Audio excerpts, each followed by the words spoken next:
Hello. Thanks for joining.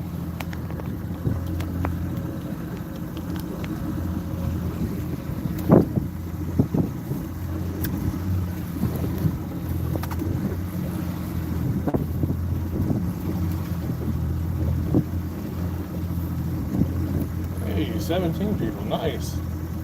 Thank you guys for joining. Appreciate it.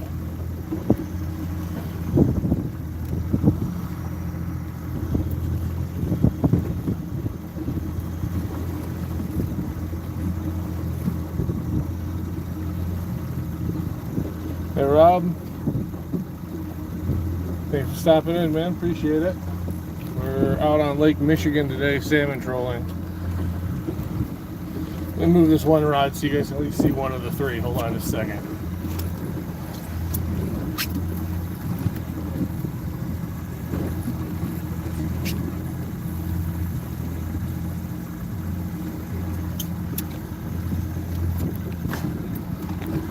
Let me get this camera right so you guys can help me keep an eye on the one rod there. Yeah, sort of.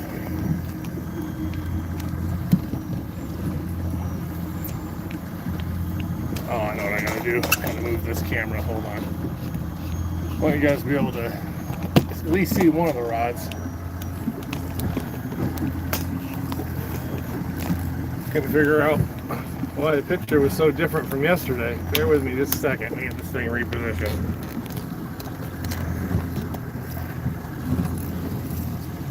There you go. At least give you guys the one rod over here to watch.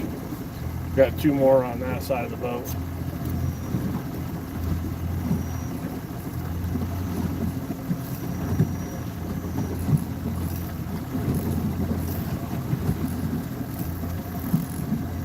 Hey Kobe. Thank you for stopping in, man. Appreciate it. Thanks for the likes. Hopefully we can get a couple fish this morning. I'm doing a little half-day run.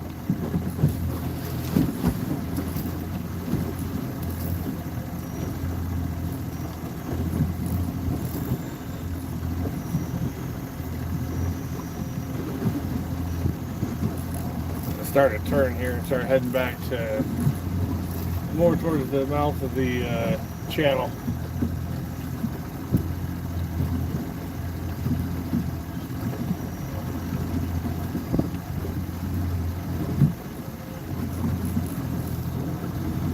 What's your question? Fire away.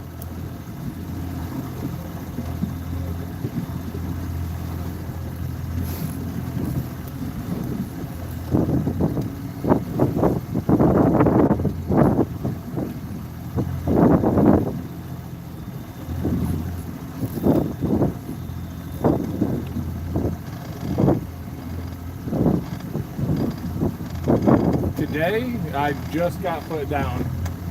I got about a 5-mile run to get out where I'm at from where I launched the boat. A couple no wake zones, so just getting trolling. My best catch out here is 23.5 pound king.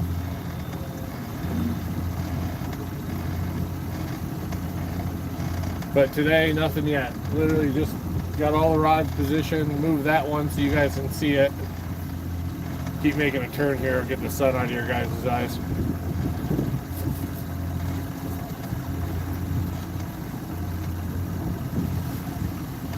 Running 3 different baits this morning to try to see if they're keying in on one thing or another. Block that sun for you for a minute. Get this turn done. You guys won't have that sun beating down your eyes anymore. Got to watch this outside rod that I don't put too much tension on it because it's got a big diver on it. It already loads the rod up a bunch.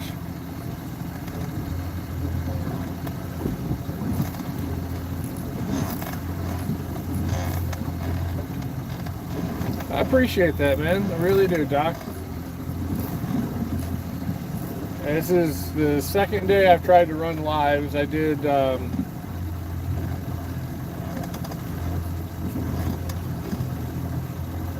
no idea what that is. Like I was saying, I tried to run some lives yesterday, but I was about 5 miles offshore and just didn't have enough signal. And then came in and ran one end of the evening last night. Lost one. That was the only hit I had yesterday, but it was bluebird skies and like 84 degrees. Just too warm, too sunny. No, Doc, I didn't get to see the fight. I fished last night until probably 10:30, 11 o'clock. Got in, had a little bit of food, and then I passed out. I had 0 TV time yesterday. Who was the fight between? Fill me in. What are the details? Is it a good fight?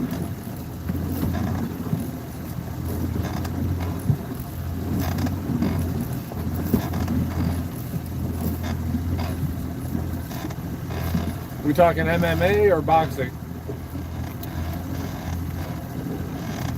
I love a good knockout, but I also like a fight where everyone,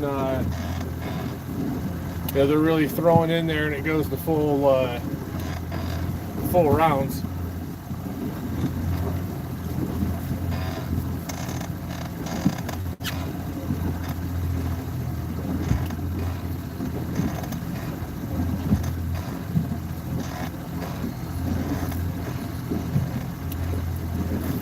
Nice.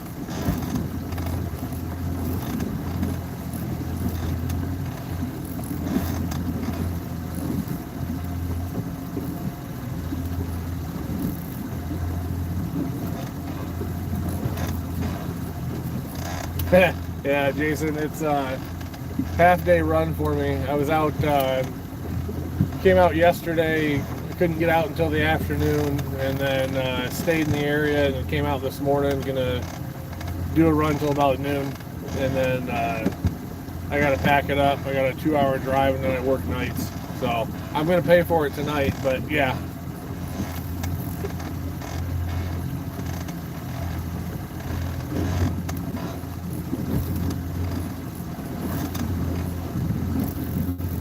Yeah, I gotta be honest, when I was running out, it didn't even dawn on me that it was Monday. I was just thinking, man, there's not a lot of boat traffic for as good as the weather is right now. Well, that would explain it.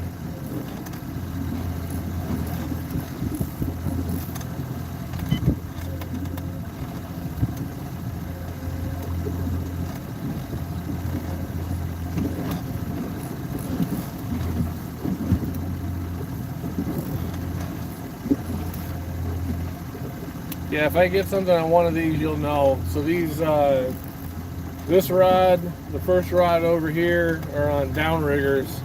But if you don't know what that is, it's a steel cable that goes down to a 10-pound lead ball. And you lower that down, your bait clips onto the ball and sits about 20 to 30 feet behind it. So the cannonball, the downrigger ball, holds your bait at the depth you want. It's for baits that don't dive well, or if you're trying to fish in really deep water. Like yesterday I was trolling one rod at 80 feet deep. But the baits that are on these two rods just don't dive well. Hey, Sigma.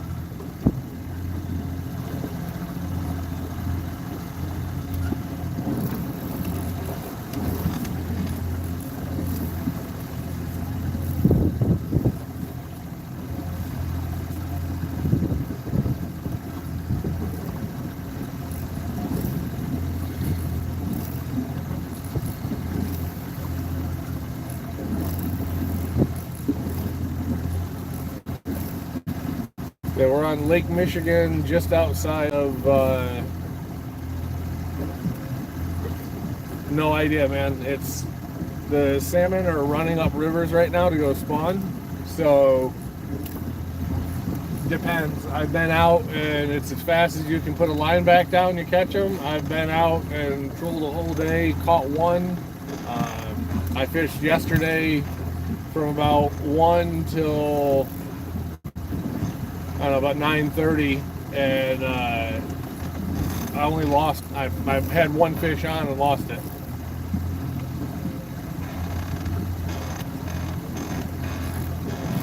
So I heard of a few people doing okay. Yesterday was just terrible weather. It was hot.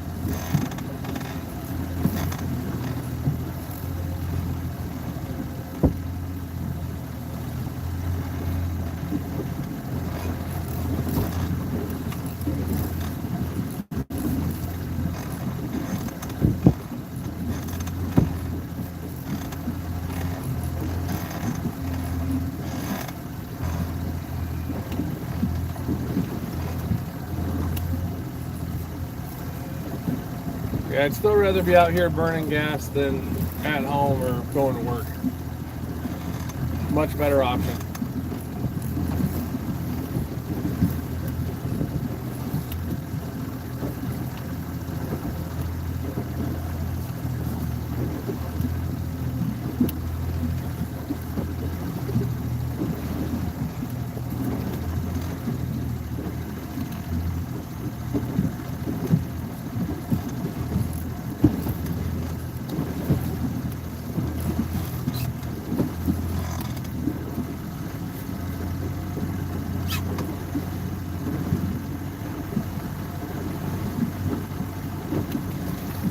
So I'm on Lake Michigan. I'm at the mouth of the Muskegon Lake. This is fresh water.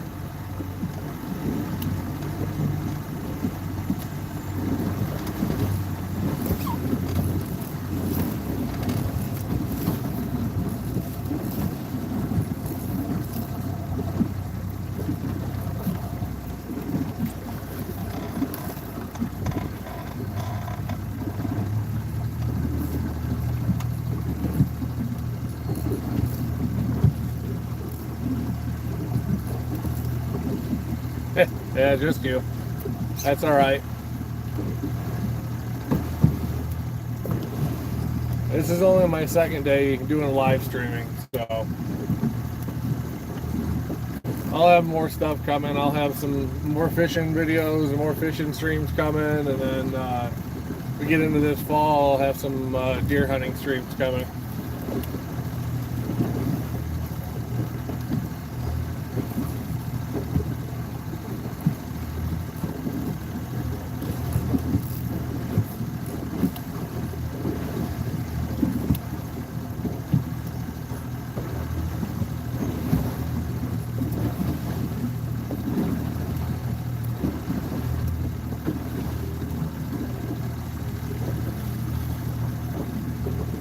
So where are you from, man?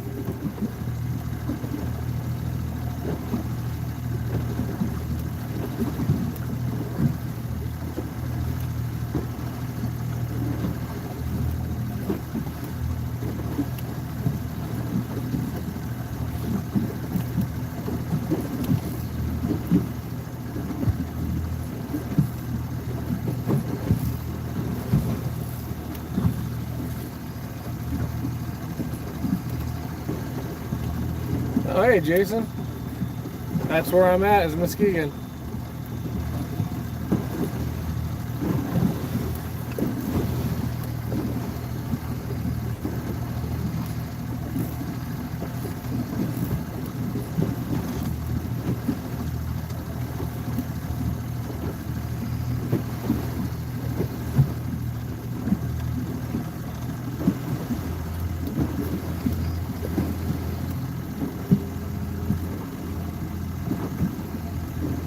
I have no idea. I thought you just put that picture in there a bunch.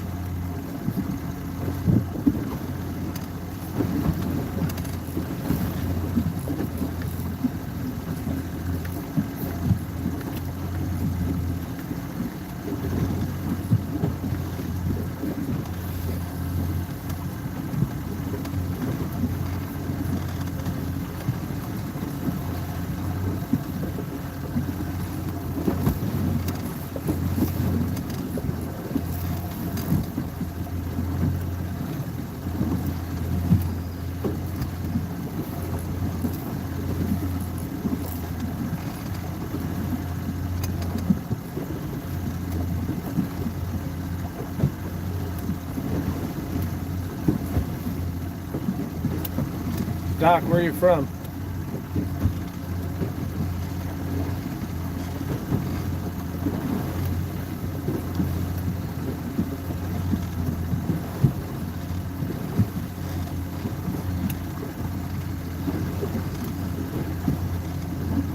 Nice.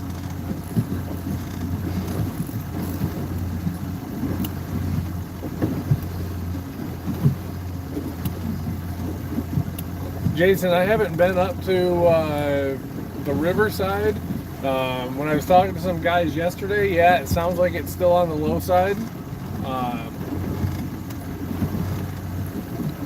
few guys are also still thinking that the big push of the larger fish haven't moved into the river yet, or haven't moved into the lake yet. So when I came off of Michigan last night and I came through the canal and into Muskegon Lake, I marked a ton right there where everyone usually jig fishes, if you know the area. I guess there's some guys up jigging near the mouth of the river, but yeah, everything I heard, it says that the river is still low. I mean, we haven't had a ton of rain, so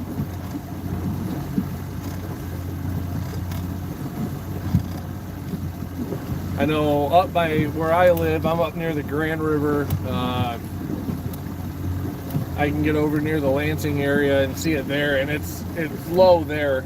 So I know a couple of guys have shown, I think it's the 3rd Street Bridge, our dam, a bunch of jacks running in, but no big females or anything yet.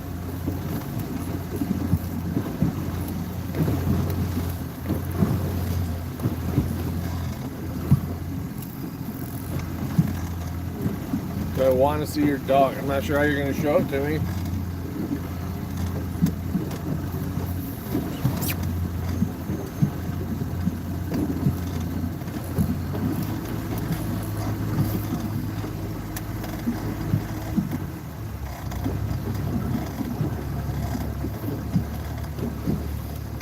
We got 2 other boats over here to my left, about 200 yards and 400 yards.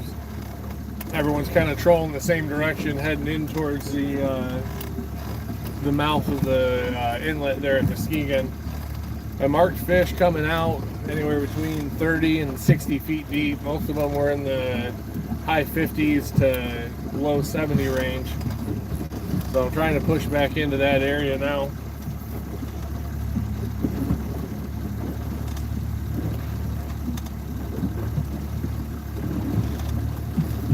I've got 3 rods out. I've got flasher fly on that rod. Got a glow silver horde J plug on the next downrigger, and then I've got a 107 Dipsy out with a spoon, small profile purple and white glow spoon.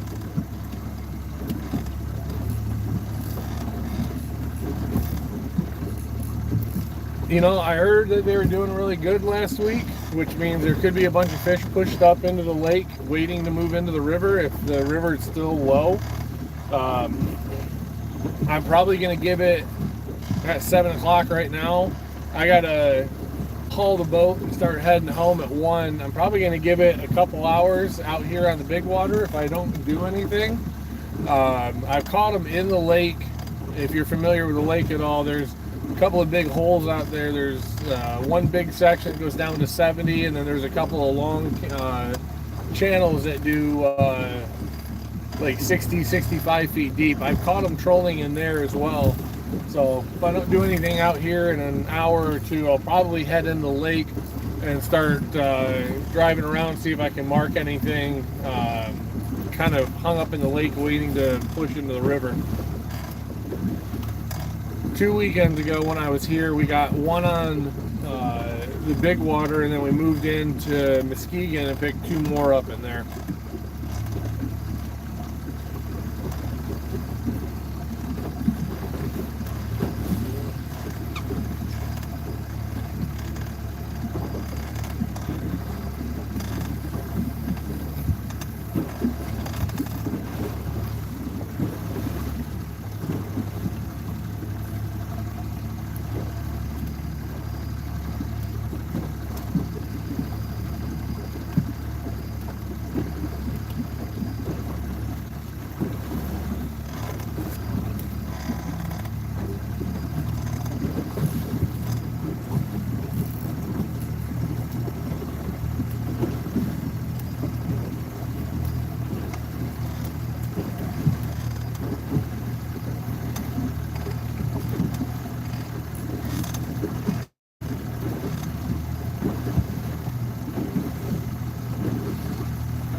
Sorry about that.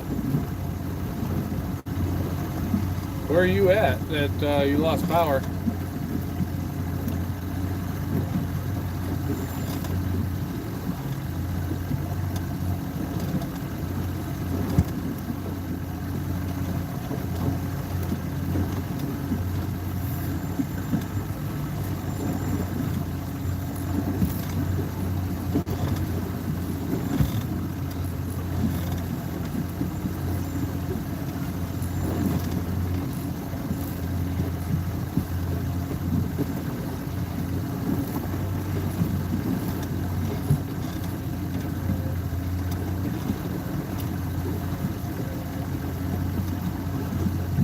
Huh. Do you guys have bad storms or just a brownout from everybody running their AC?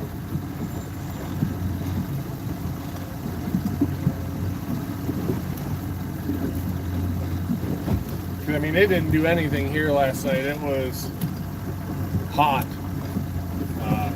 No storms, no rain. I would have taken some rain, in fact.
Bear with me, this is going to cut out for a second and it should come right back. Alright, sorry about that. Had a family member who wanted the link.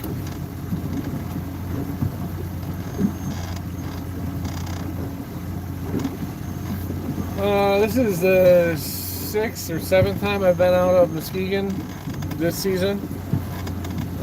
I was going to go up and do Whitehall, but I had some issues.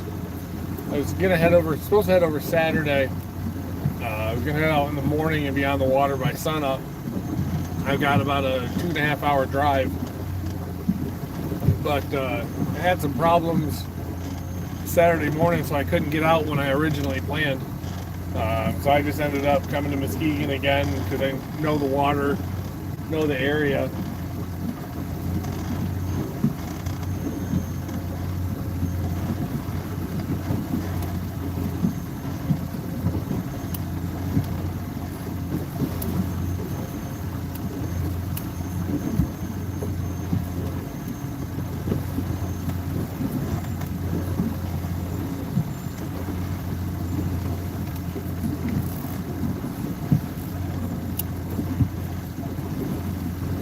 I've done Ludington, not in my own boat. I've done some charters out of Ludington when I was younger. I just started getting back into salmon trolling a couple of years ago. I used to do it with my dad out of his boat at the time when we were younger. We did okay, or when I was younger. We did a few charters. We did Ludington, a couple other places. And then now that I've got this boat, which is big enough to be out here most days, I finally added some downriggers. Downriggers are new this year, or a new addition. Last year I was just trolling jets and dipsies, and then fishing the jig bite.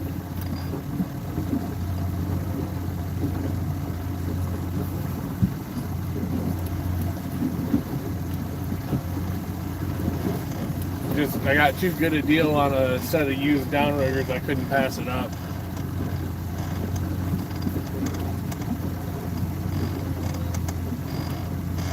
Ludington, the area you go a lot?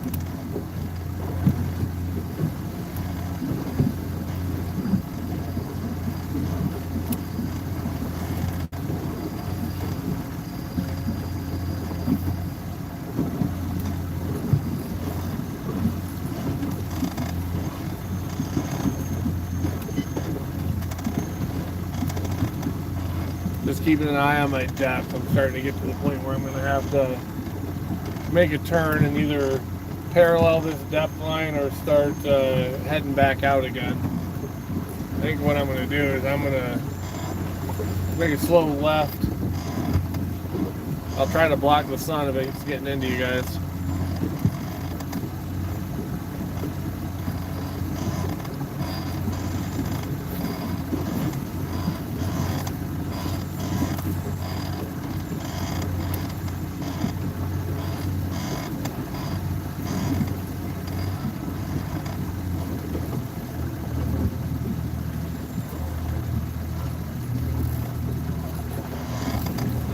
back the throttle off a little bit.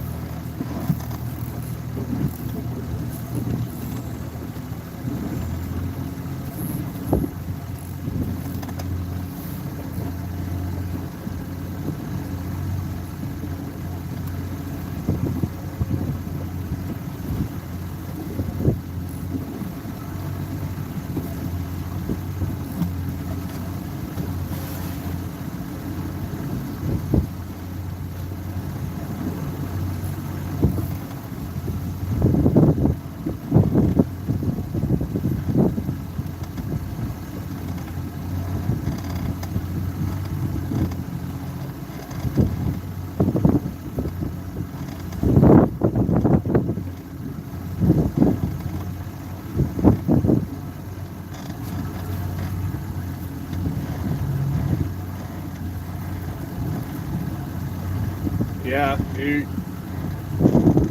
got plenty of time still. I mean, I think you probably got a good 2 months, and depending on what our winter looks like compared to some of the last ones, you may even have more time than that. Let me reposition you guys here so you're not blasting the sun. There you go. See one of the other boats over my shoulder there. He's heading in towards shore. I'm heading back out a little bit.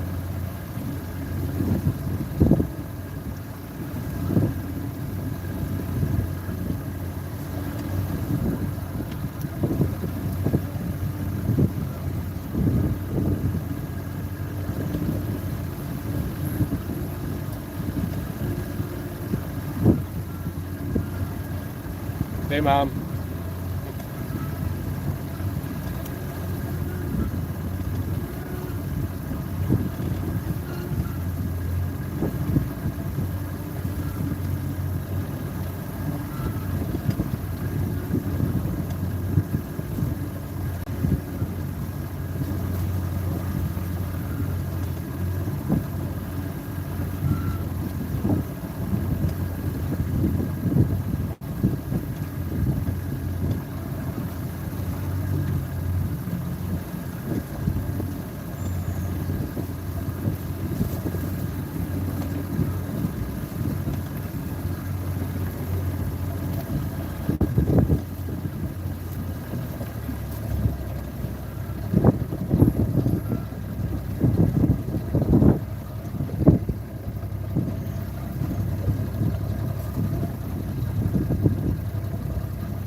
Mom, are you still watching?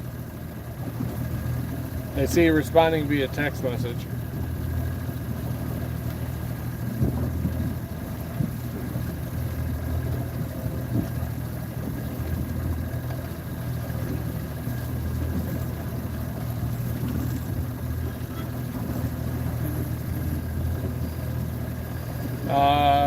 Just before sunup. So I had the boat in the water at 6:30.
No bites yet. If are you watching on the TV again?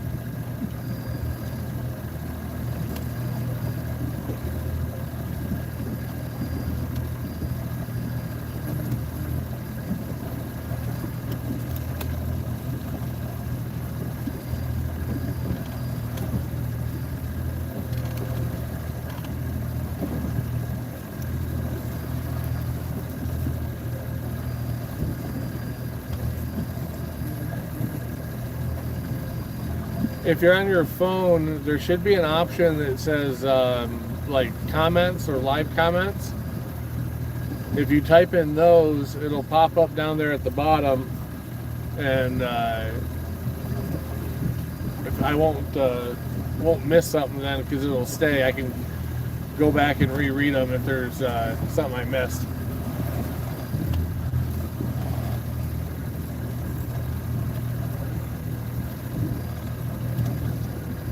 Might say live chat or something like that.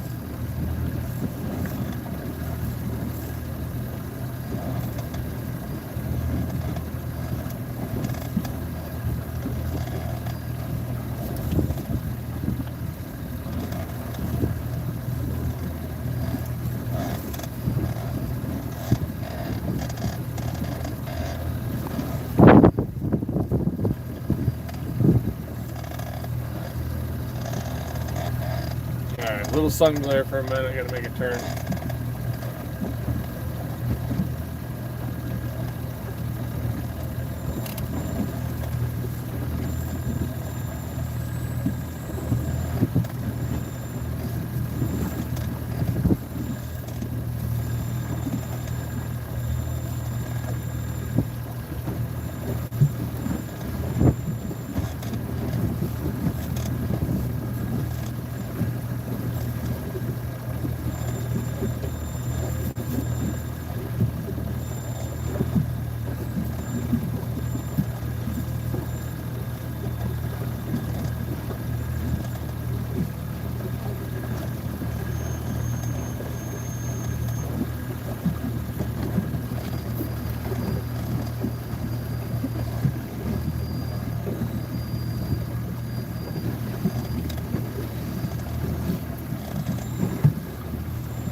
Reposition you guys.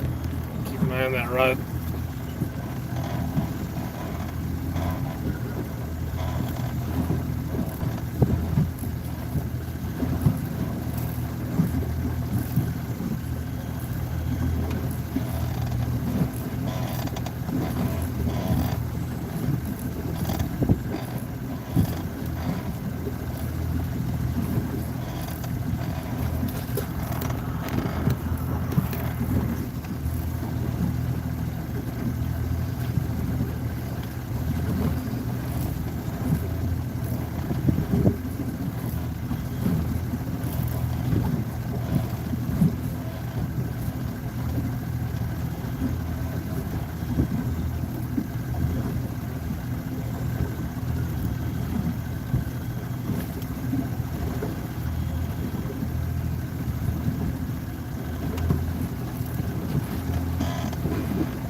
on with Joel working. What are your plans today?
Swap that flasher and fly out and go to a mag size spoon. Try that for a little bit, see how that does.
Boat traffic around me.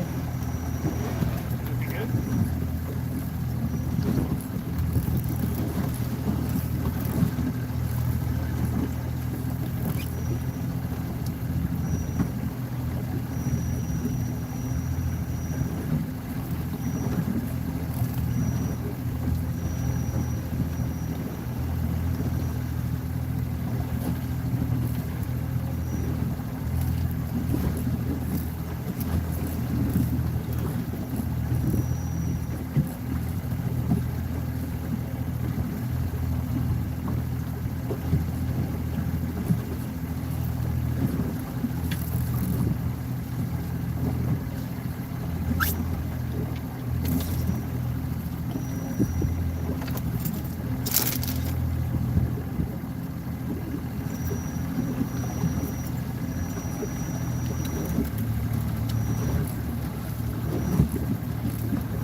change. Pulled in a J plug, swapped it out for a Magnum size spoon.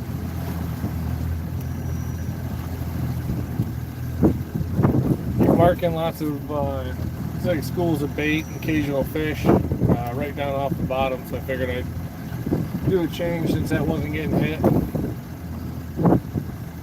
That picks one up, then I'll pull that one in. The other rod you can't see over here, I'll pull one of those in and throw another spoon on one of those.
We appreciate you guys being in here and watching.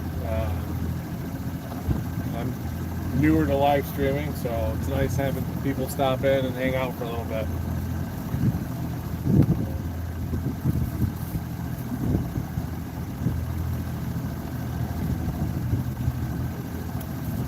Sorry, a little sun bleed until I get this turn.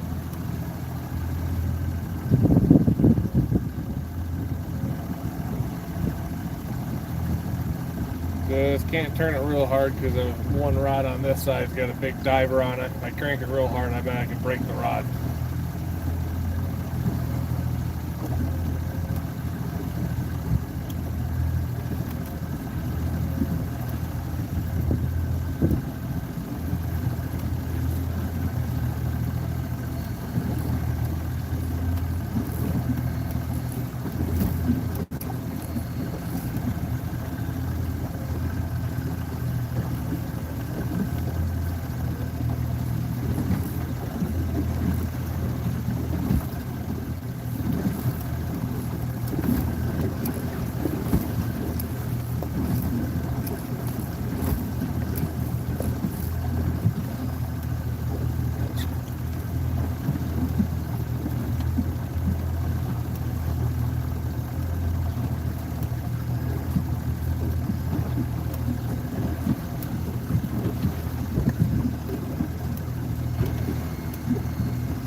Hey Joel, aren't you supposed to be working? You guys on break?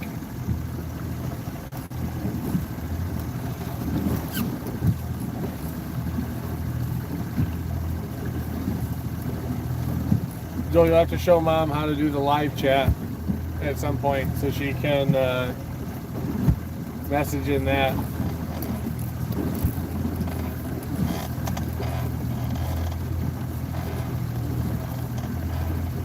I hope your meetings and everything go smoothly today and you get done early.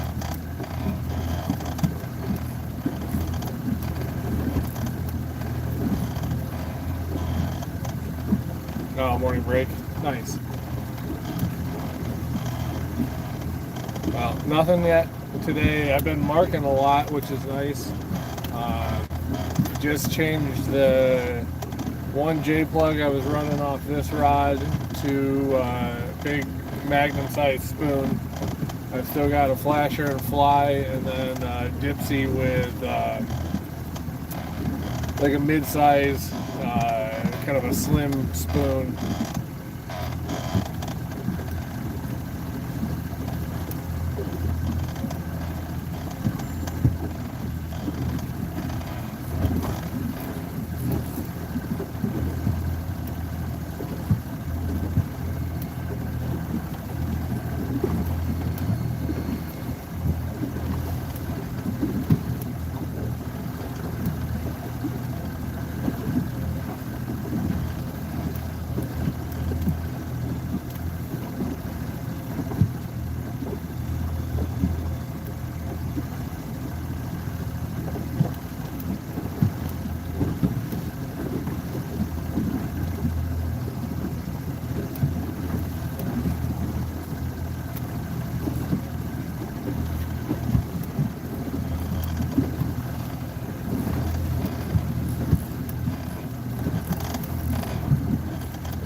Hey, you got it. Hey, Mom.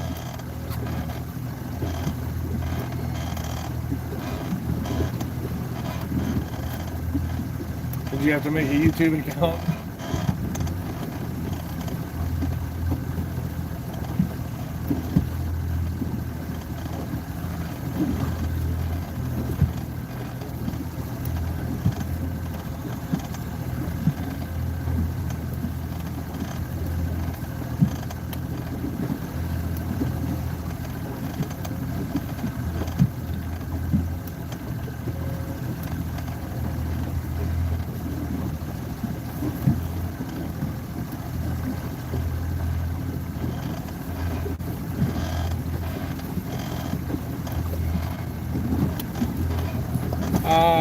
I'll be putting the boat on the trailer probably by 1.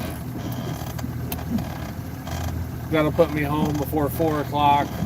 I'll be able to take care of what I need to take care of around the house, and then catch a little sleep before I go into work tonight.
Now, Mom, if you hit the subscribe button, anytime I go live, it'll text you and give you a notification.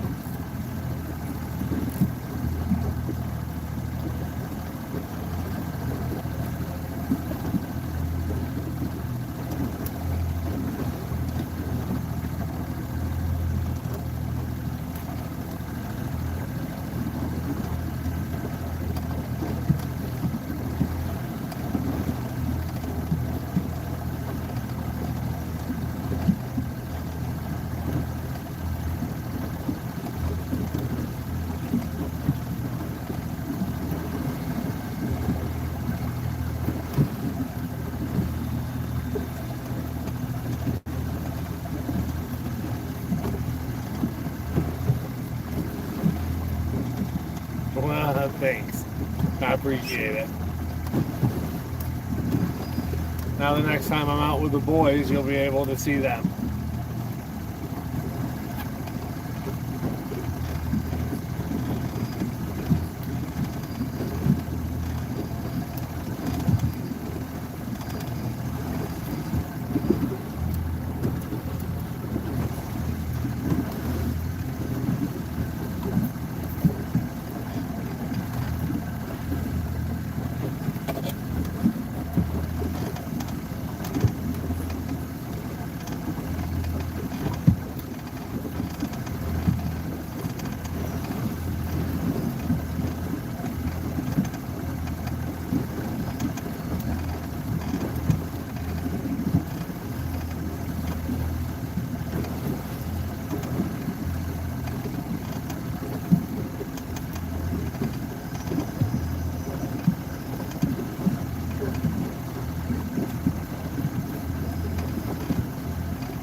Got a sailboat over here. 1, 2,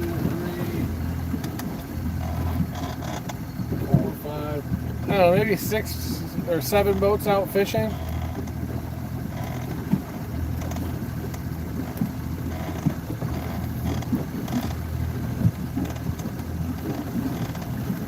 Definitely not as busy as it was yesterday.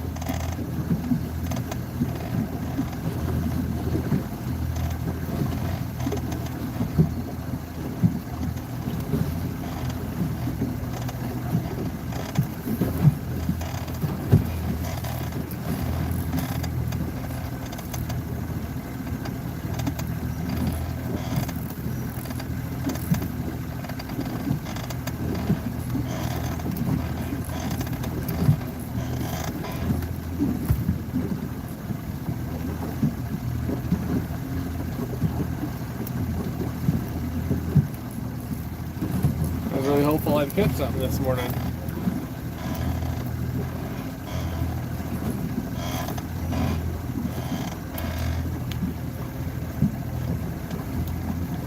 $8.46.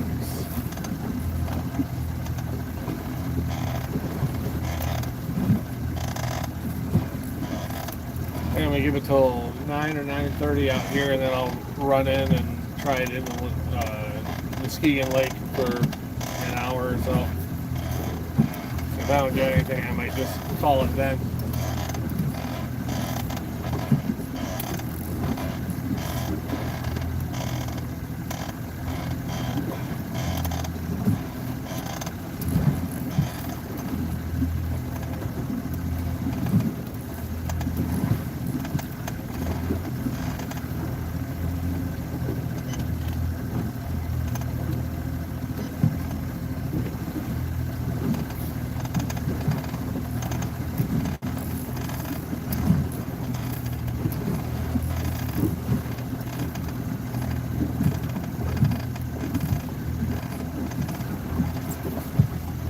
Fix this one rod.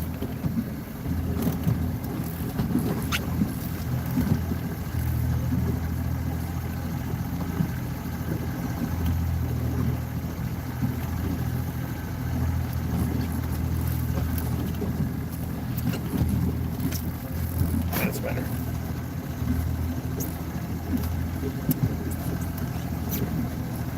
Too much slack in it.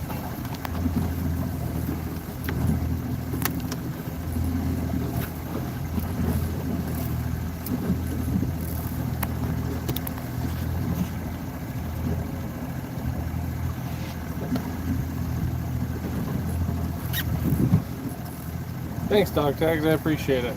I appreciate you stopping in. It's been slow, but bargain stuff. Just gotta find the right fish and the right bait.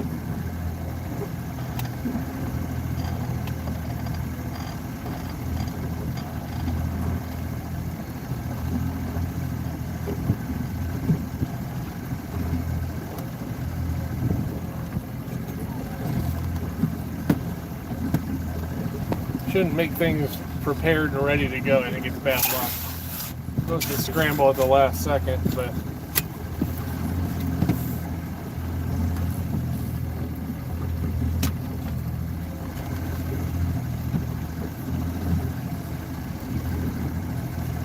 guess I'll get the net ready just in case.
Oh, it's gorgeous.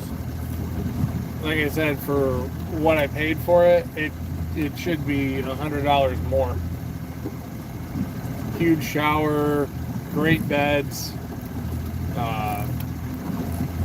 had a stovetop, like an apartment-sized fridge. So if you're going to be there a couple of days, you could actually, have food and cook stuff. It was very nice. And there's they just send you a link, so if your phone becomes your access to get in, or your phone number. It's the access to get in the building and the access for your room. I 100% would stay there again.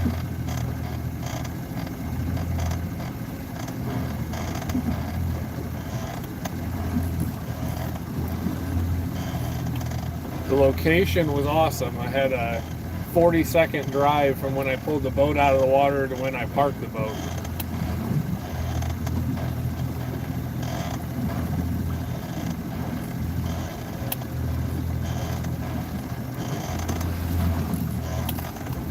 I think it took me 10 times as long to get the boat on the trailer as it did to drive to the hotel.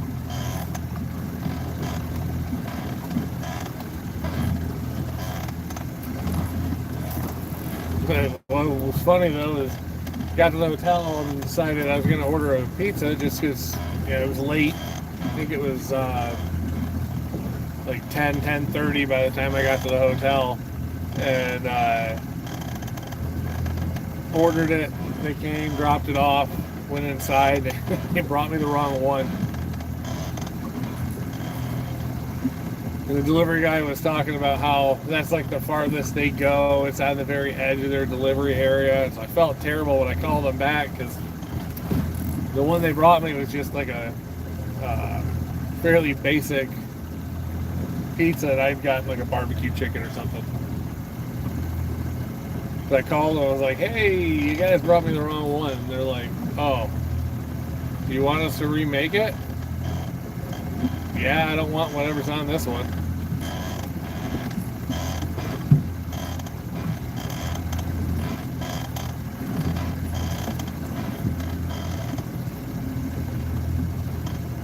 So I don't think they ended up getting back out there until like a quarter after 11 with the correct one, 11:30, something like that.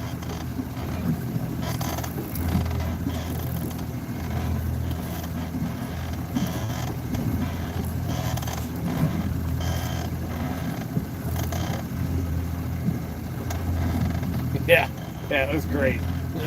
I was super excited.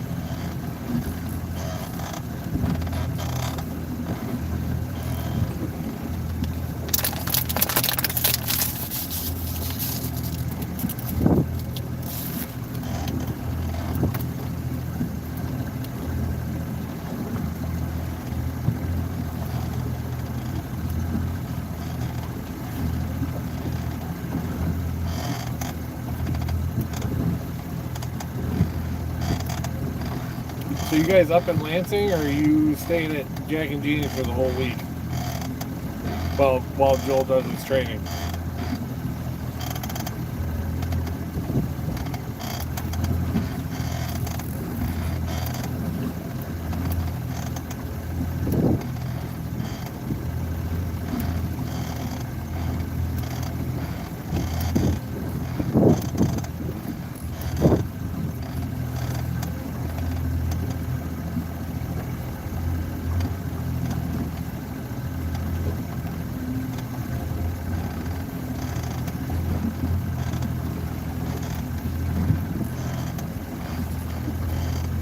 Gotcha.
Oh yeah, that's right. Forgot you guys were doing the meetup with your all your friends. Hopefully the food's good. If it's not, I didn't recommend it.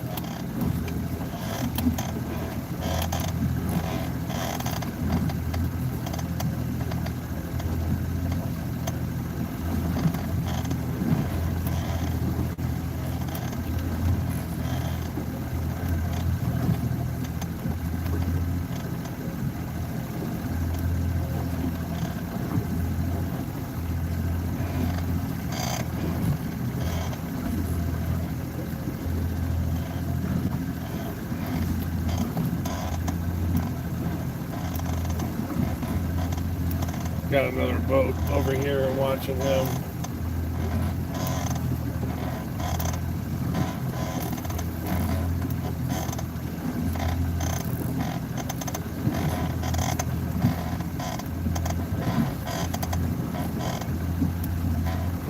There's actually like 4 over here. There's one kind of close.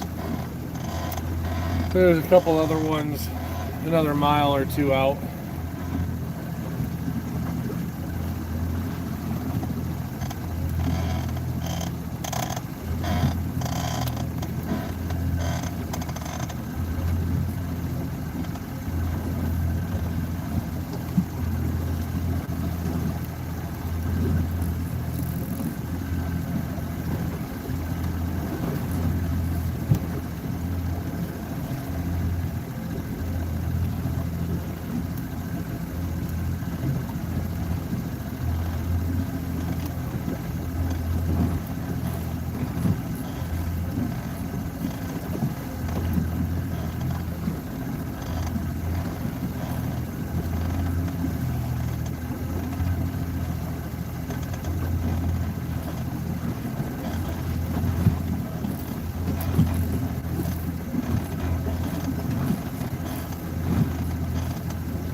I'm going to pull these in, and then I'll keep the live stream running. I'm going to go into into Muskegon Lake and fish in some of the holes there, but I can give you a nice view of the channel, and there's a World War II submarine museum there, so they've got a sub in the canal. So give me a couple minutes, I'll get all this stuff pulled up and we'll start heading that direction.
The car hauler coming.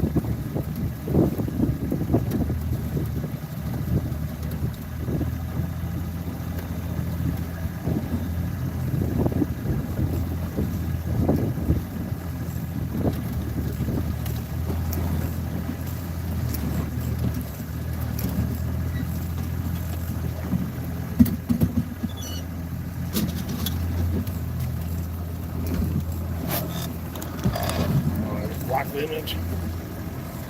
Look at that. There it is. That is a huge boat. That goes from Michigan, I think, to Wisconsin. Goes across the lake. If you don't want to drive around, you can take that.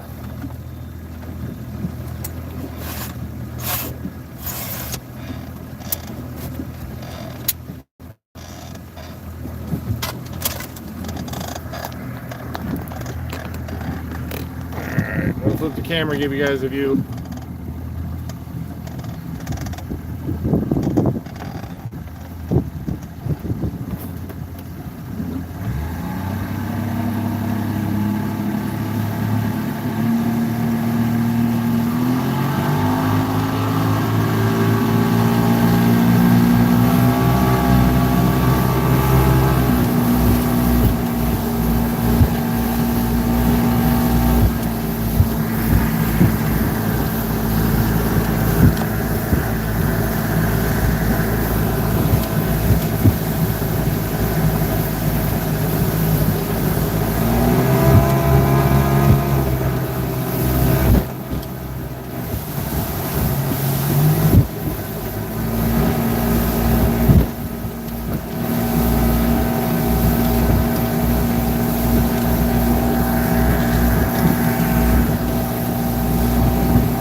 They're dredging the channel right now. There's a pipe that runs from that boat underwater, and it goes about a mile back that way down the shore, and you can see where it's pumping the sand out. They're clearing the, or digging it back out. But there's a nice view.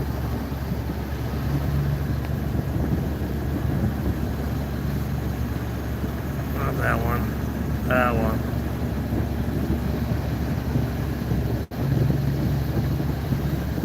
That's the, can't remember the name of it, but it's the charter, the boat that'll take you across Lake Michigan.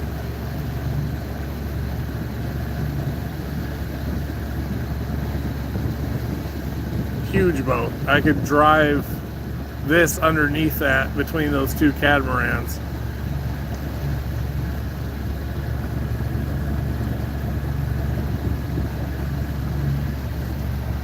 Sorry, I'm sure the wind noise is pretty loud.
Whole canal is no wake, so gotta go slow. But the USS Silverside is the name of that sub, and it's right up here on the right.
Mom, if you're still in there, didn't Jack serve in the Navy?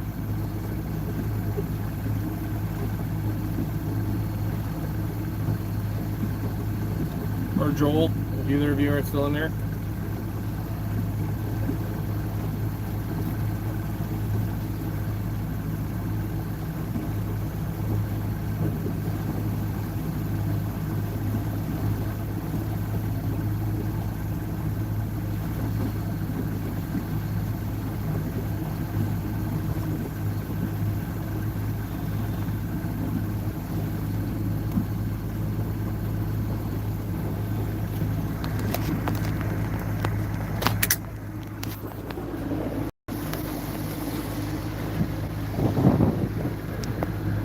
Yeah, the sun's gonna bleed the picture out real bad.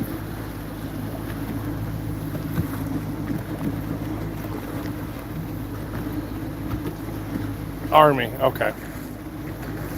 Grandpa Vic was in the Navy. I don't know. Jack still might get a kick out of it.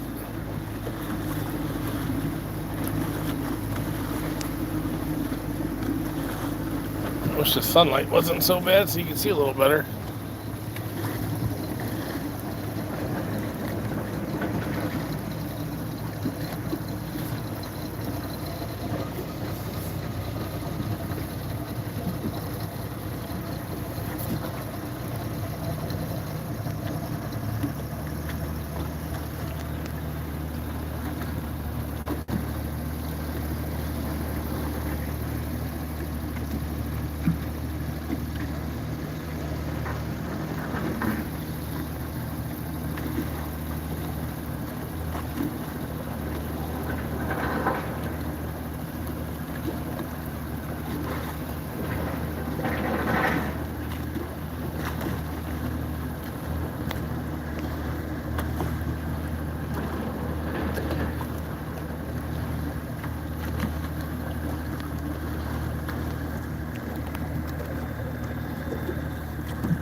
Kind of cool. Easton thinks that's cool every time we come by. And they got the museum up there.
fishing.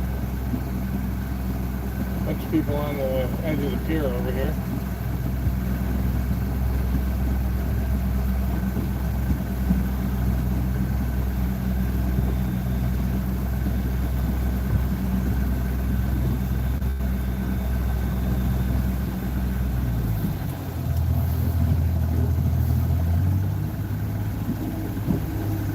This guy's got one on right here on jig.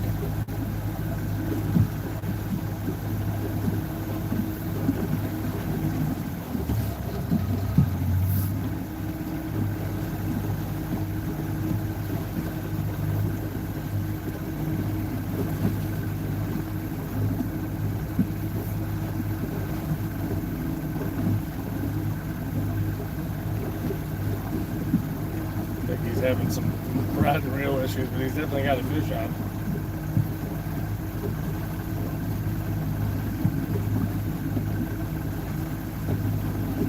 Oh, yeah, marking plenty down there.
Okay. Yeah, we're marking fish in this hole. We'll give it a shot. See what happens. Let's run a plug and a spoon since we're inland lake now.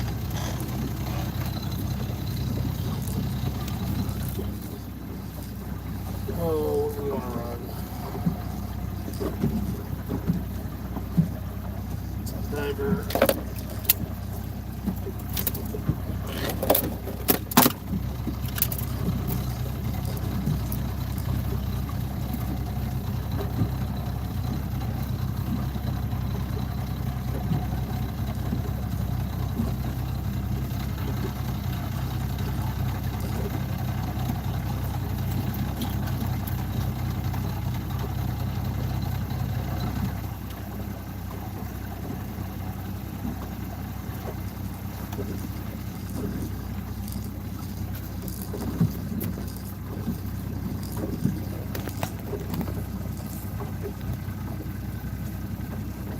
Marking some good fish down there.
Just dropped that down and it already has dropped it right on top of a fish.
Marking tons of fish down here.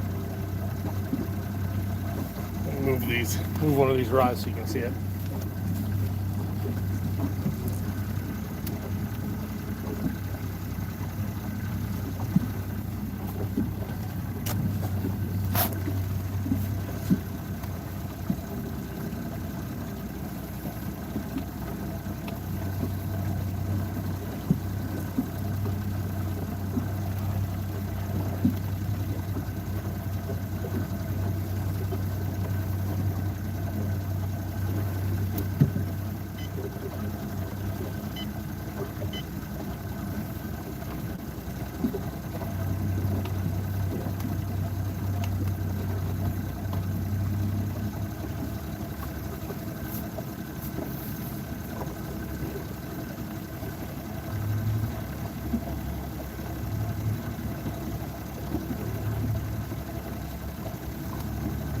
looks really promising.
big marks on a duck finder. I don't know if you're still watching, Joel,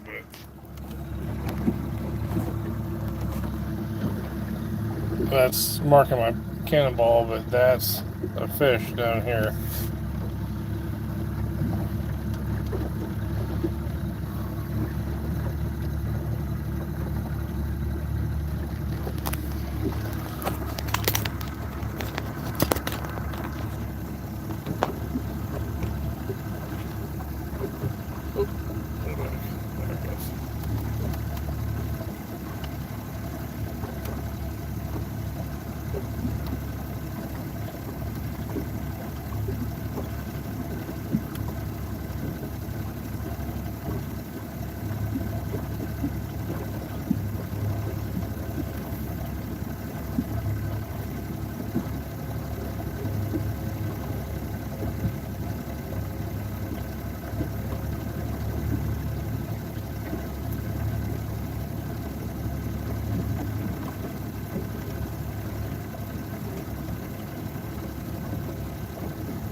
Hey Rod, good morning, man. I'm gonna adjust this down right here real quick.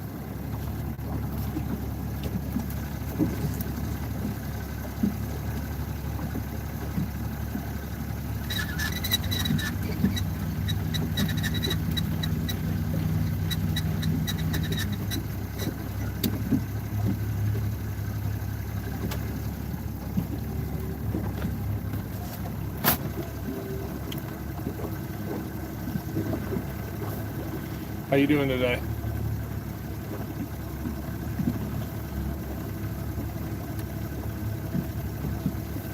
Good night, man.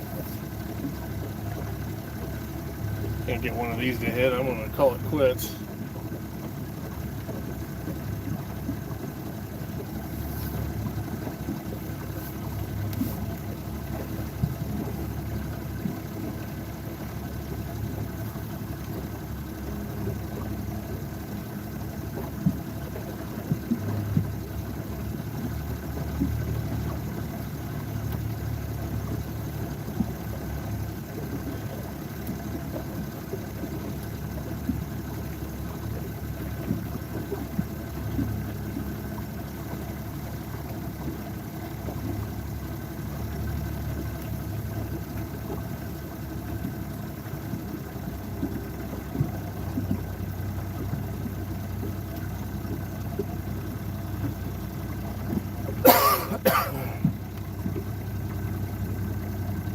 Slow. Was out on the big lake for most of the morning, well, all the morning so far. Marking fish, just nothing seems to be biting. moved off the big lake, came into Muskegon Lake, that's where I'm at now, came through the channel into the lake. There's a couple of deep pools in here, and just got set up in this area, and man, I'm marking so many fish down there that if I can't get one of these to hit, I'm just going to assume they're not feeding today. Gotta finish this turn here real quick before I get too shallow.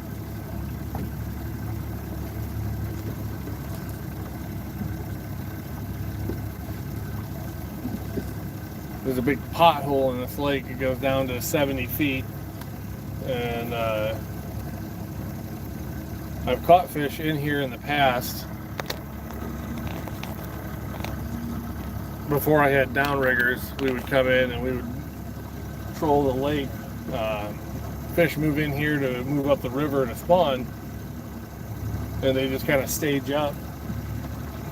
Last weekend when I was out here, or the last weekend I was out, I watched some guys catch them out of this hole, but there was so much weed clutter drifting on the surface, you couldn't hardly get a troll going without fouling up your lines. Today, everything's pretty much blown off the lake. But man, I may have marked 20 or 30 fish so far. I feel good. I feel like this is going to work in here. We'll see though. Changed up baits a little bit. I've got J-plug on that rod, and then the other rod over here I've got a big Magnum green and orange spoon. If the big spoon doesn't work, I'll give it a little bit and I'll swap that out and go to a smaller spoon. Speaking of which, I'm going to put that away.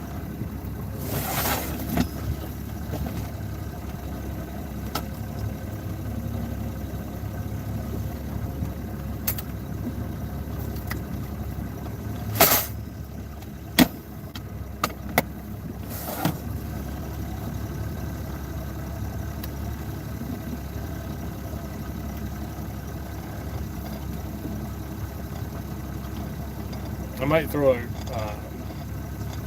different style crankbait on one of these too and try dropping that down. Just put something in front of them they haven't seen.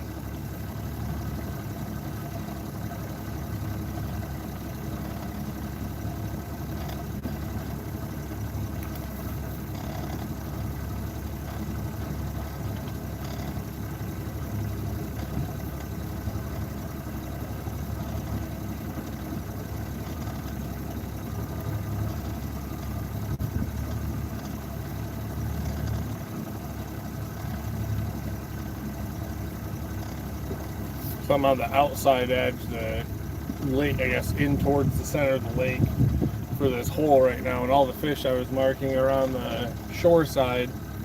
There's a really deep drop. Goes from, I don't know, 20s down to 70s over about a 100-yard section. And they were all kind of wedged up against that slope.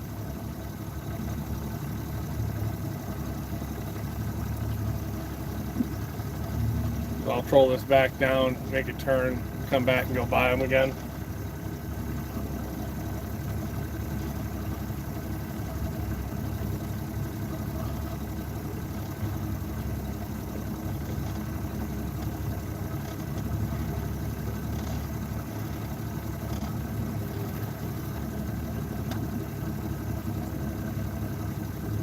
No, I don't.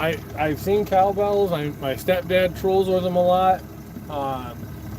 I do run flashers and flies, so you get that like a spin doctor up front, throws kind of a big arc, run a fly behind that, so that kind of has the same effect. But no, I don't have any cowbells yet. At some point I will.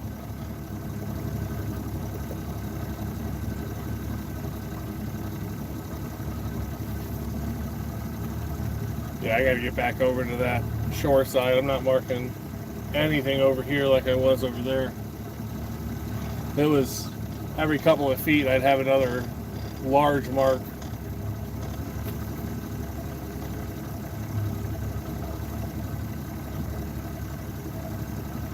but I'll run this down once. If it doesn't do anything or I don't mark anything, then I'll just stick closer to shore for my back and forth. Yeah, my stepdad runs those a lot for lake trout up in the Upper Peninsula of Michigan on Lake Superior.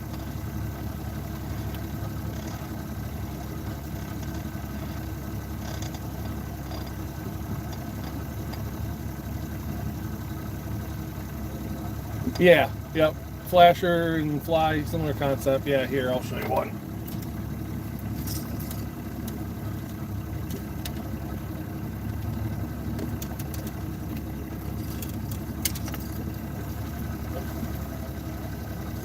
So, Spin Doctor flasher, got the angled fins on it, so it causes it to kind of roll in a big arc.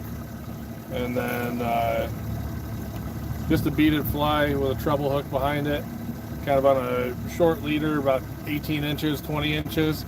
So as that Spin Doctor rotates, that flies back behind it, kind of chasing the school, looks like.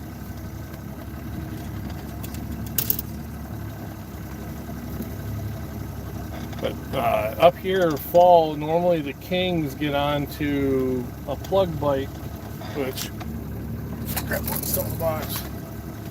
So this one's by Dreamweaver, but it's a big J plug. I know they run them out on the West Coast and stuff too for salmon.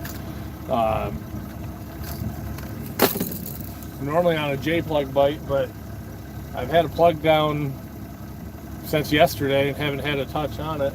The only two hits that I've had, I had one on Big Chrome, looks like a Rapella, but it's new. It's by, it looks like a Bandit Deep Walleye. But it's by Rapella. It's called a Gold Miner. They just came out with them. They just started getting into stores this fall.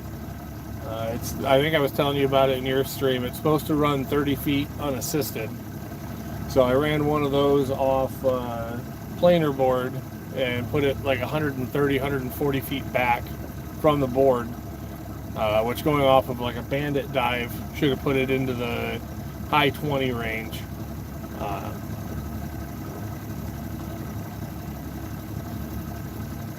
But yeah, the Spin Doctors are real popular out here.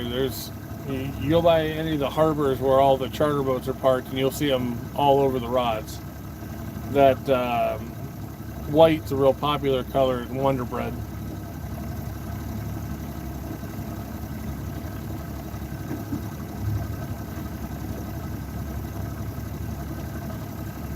I bought these new releases for these downriggers. I'd like to get one fish on them just to see how they release for a fish. They do really good at holding and releasing when I, try to bring stuff in, but I'd like to get one fish or one hit on them to see if it would release correctly.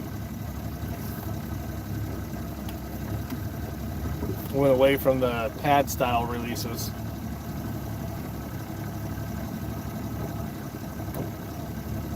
You fishing today or you got work?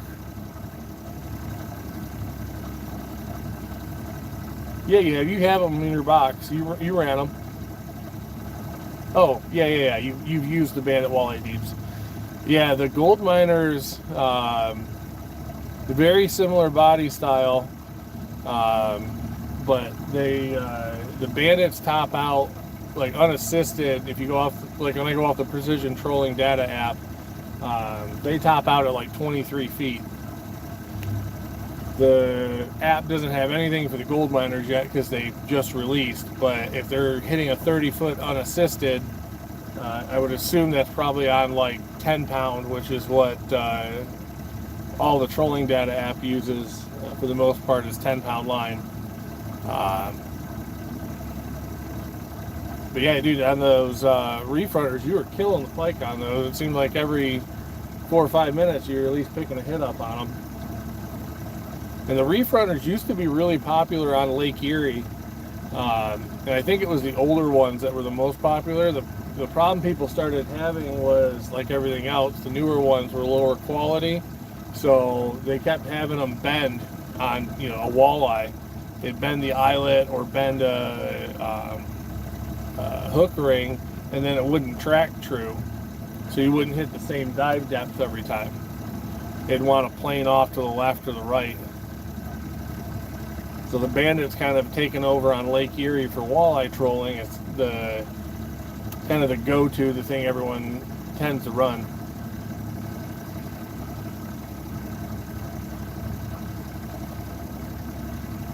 Yeah, definitely not as curved as the Reef Runner. That thing is, I mean, that's like trolling a banana. It's a little flatter than the Bandit, which I wonder if I've probably got a Bandit sitting in a box here.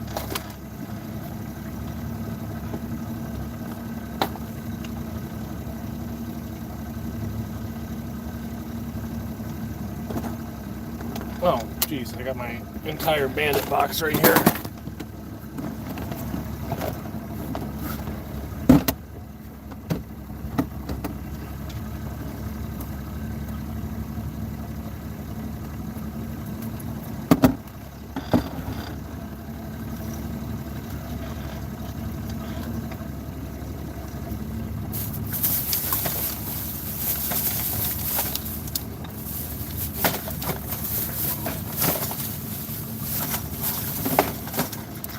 Yeah, here, hold on. I got both. I can show you the difference.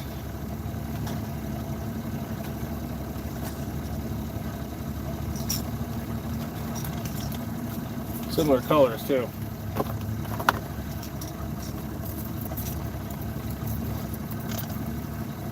So, there's the Bandit. There is the Gold Miner. You can see the difference in the bill size.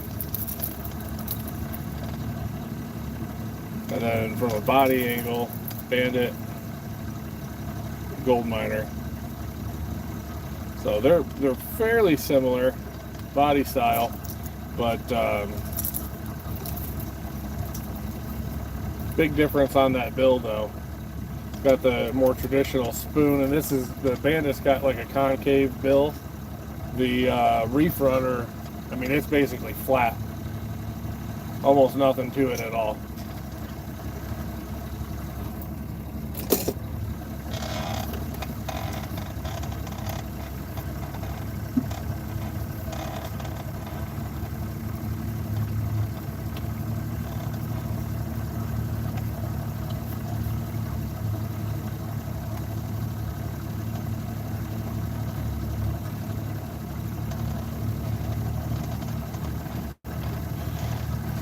So I've changed, on some baits I've changed out hooks, but on the Bandits, I haven't had a problem with those yet.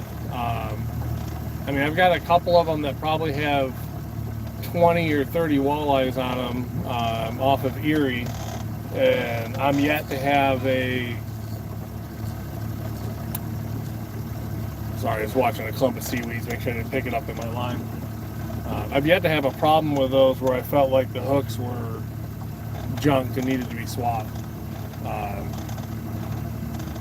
I've definitely had a few other baits that you pull them out and it just looks like you know, cheap wire for sure. But I'll say the hooks on those on that Reef Runner, take it back out of here. I mean, it looks like the exact same hook that comes on the Bandit. Same size, everything. We'll try to get that in there. I don't know if you can see it or not.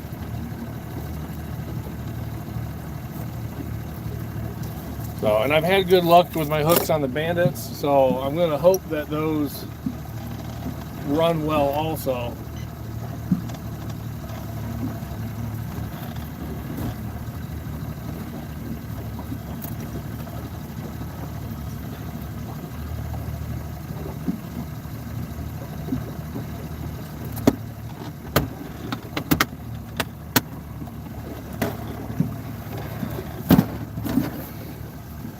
If I make another pass through here and don't pick something up, I'm going to swap that J plug out. I'm going to go to a river rocker. I stepdad got them for me, and they've got really, really hard action on them. Ton of vibration and ton of movement. I bet you money you've never seen these, because I'd never seen them before. Man, they pull. They don't dive. They don't dive as deep. I think they've got like an 18-foot dive range.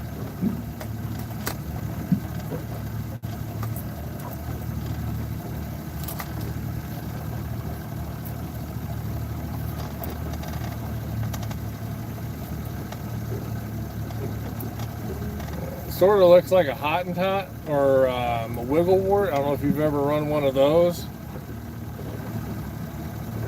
but man, this thing's got just a ton of action on it. So I think that'll be my next swap out. In fact, I'll probably use that color. Set that on a seat. If I make it through this, hooks and rings in the Bandit 120, 300 sheds, that divers are absolute junk.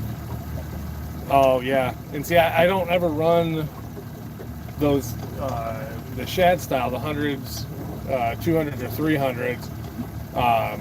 Everything I have Bandit is all in the deep walleye for trolling.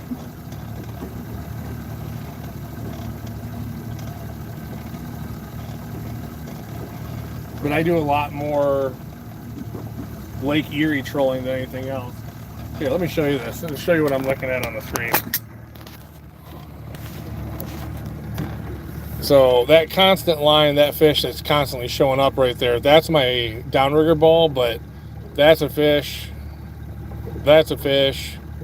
That may be another fish. But the whole time I'm along this wall, that's what I'm seeing. And you can kind of see, so that's the 77 foot deep. This goes from 77 up to 46, so it's a real tight drop through here. And the whole way I came through on this last pass, I was marking fish like that the entire time. So I'm tempted to throw something down there that they haven't seen. They see J-plugs, they see spoons all the time. And yeah, you catch fish on them, but I'm thinking maybe throw something down there that they're not seeing and see if I can't trigger something to hit. But I think that J-plug's gonna go next, because I've had that plug or this glow white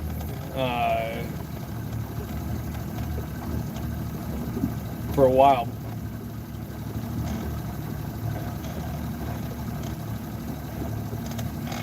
Oh yeah, 100%, man. I mean, they're there. They're definitely. I would bet money that they're salmon.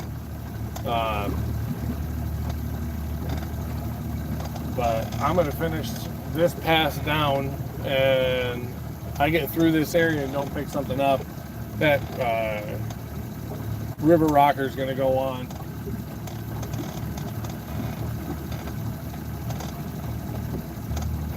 Show them something that they don't usually see.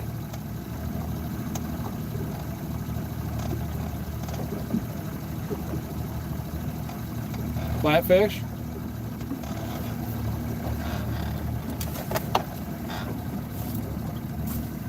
Shoot, did I put my flatfish in here? I did.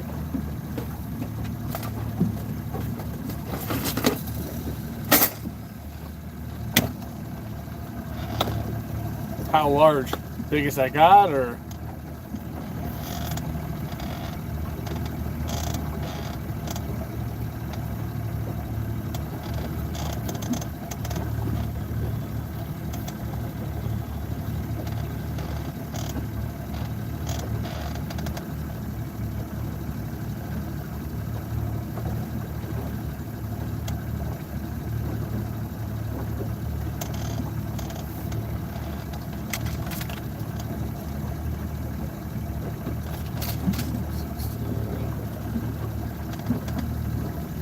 Did you run it right off the downrigger?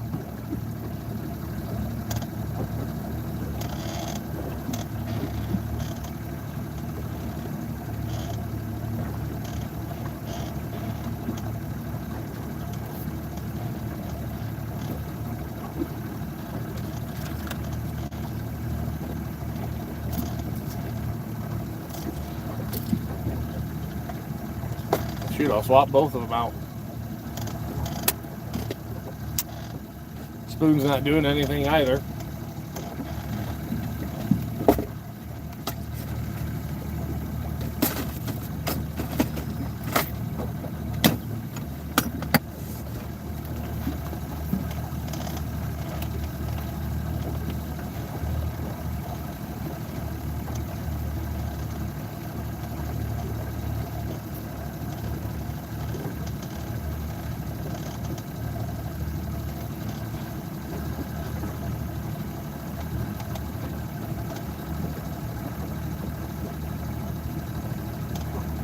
Gotcha. I mean, I'm doing 2.5 right now.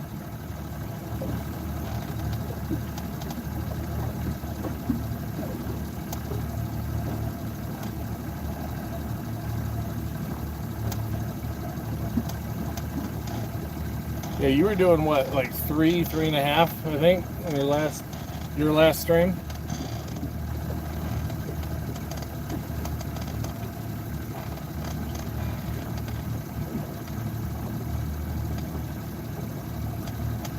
Joel's 2.5 going to be too fast for those?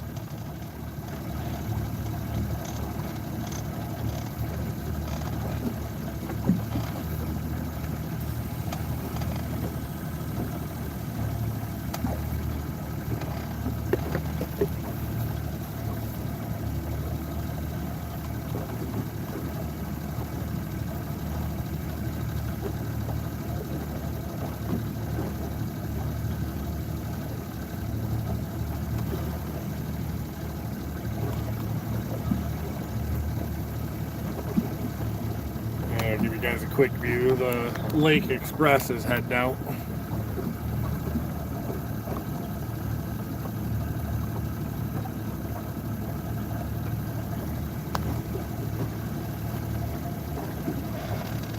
That's the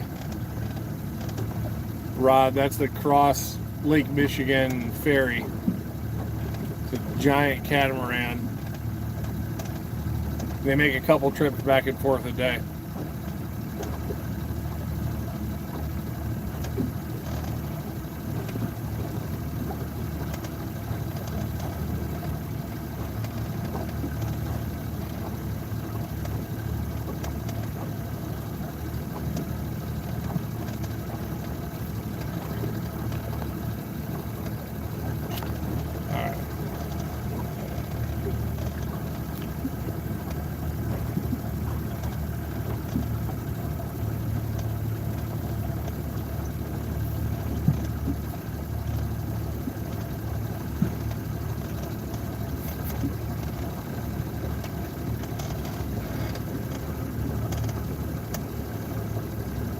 Should have enough runway. I'm going to pull that up.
Yeah, it pretty much is. I think they haul. I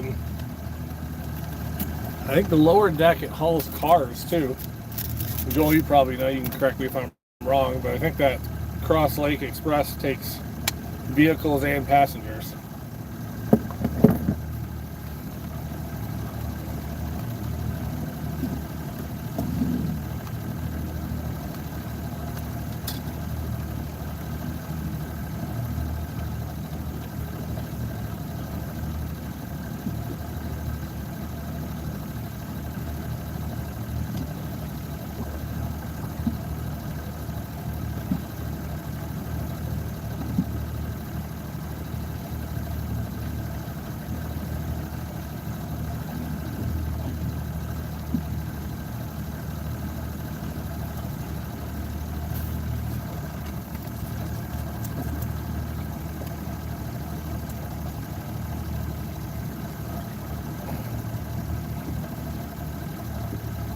Alright. Let's check this thing and see how it does.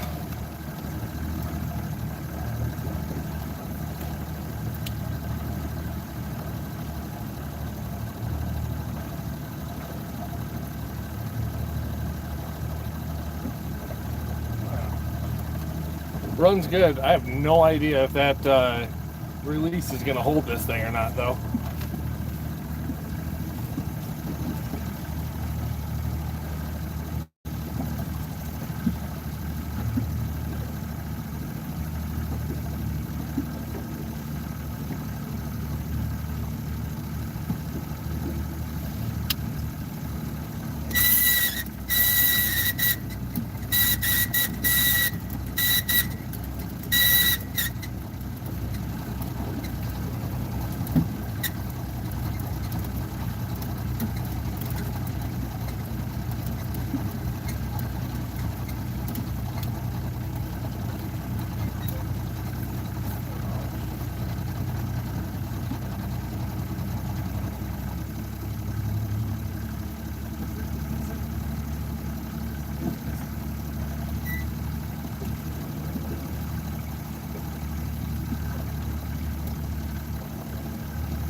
It's holding it.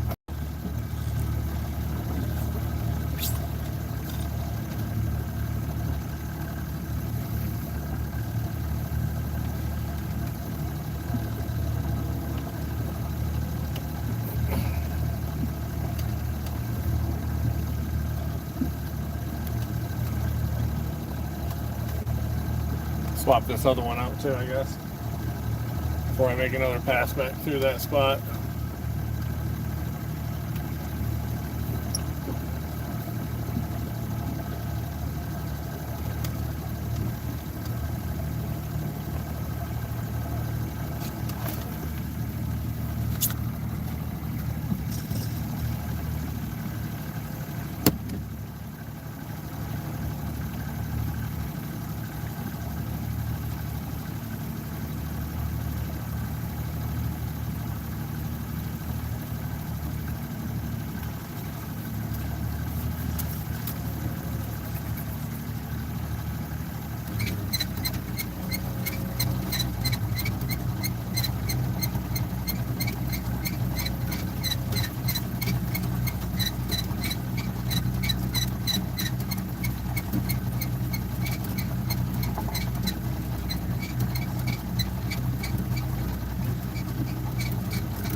Got a little cleanup to do on both of these.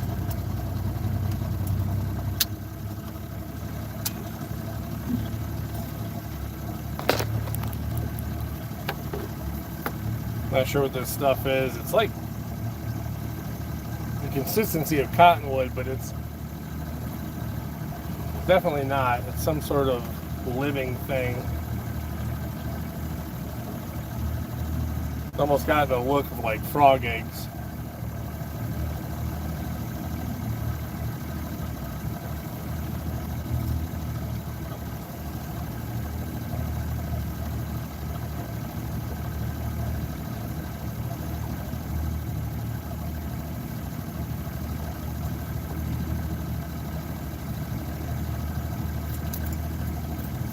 I've got about 9 pounds of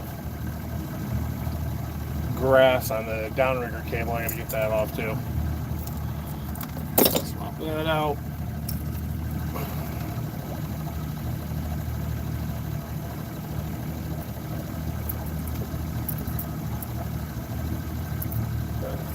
Got a good feeling about this.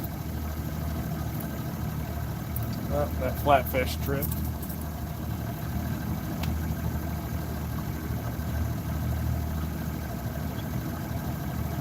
I think he just tripped the downrigger.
I might have to downsize this flatfish. I think it's too heavy for the downrigger release.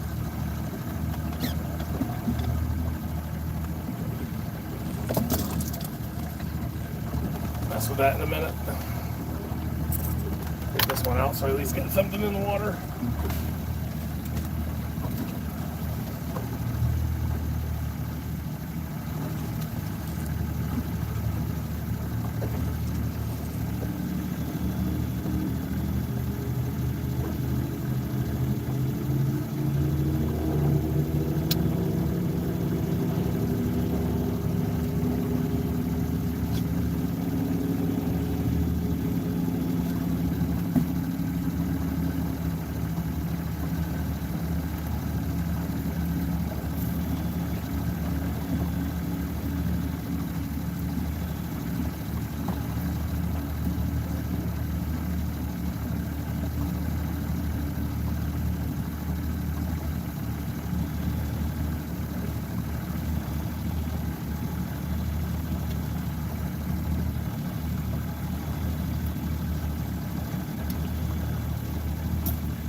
Yeah, that one, I mean, that one's huge. It's got a ton of drag on it.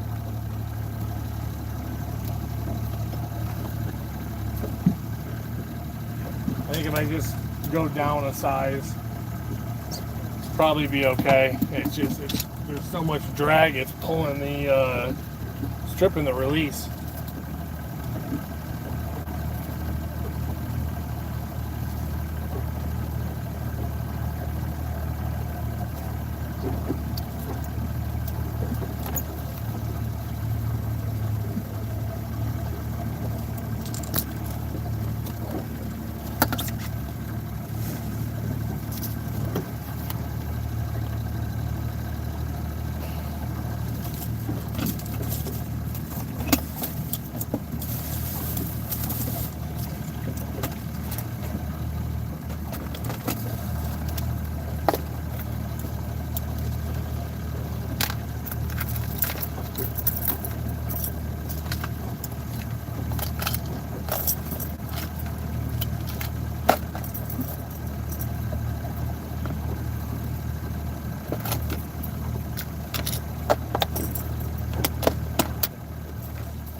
Uh, 30-pound mono big game.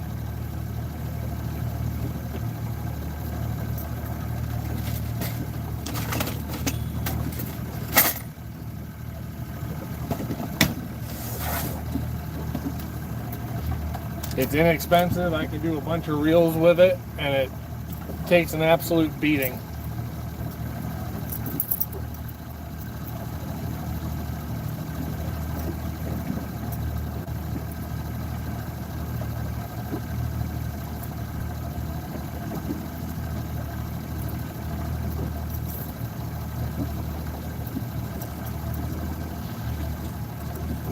Let's check this one.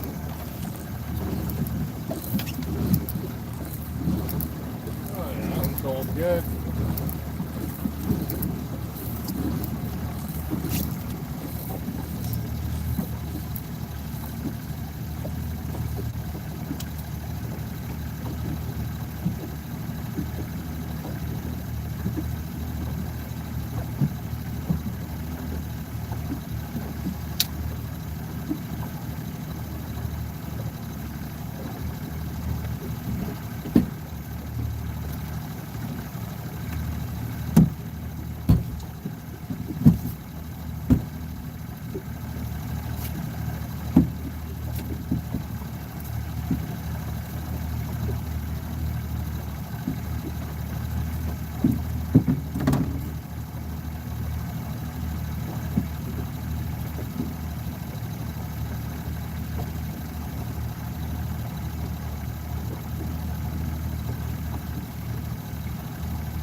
You know, it probably could. Probably not a real reason not to try them. The only thing on the inland lake, you're only allowed 2 rods. Great Lakes, you can run 3. So I'm down to 2 here. So I've wanted to try those river rockers just because I really like the action, and they're supposed to be a salmon bait. And I haven't really got to run them yet. And then, you know, quick fish on the other one. Figure give those a shot. So you gotta see what time it is.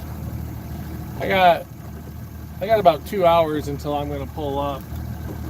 So give these a couple of passes. They don't do anything. I can throw a bandit on. I can throw one of those one of those gold miners on. I can run something like that if I want.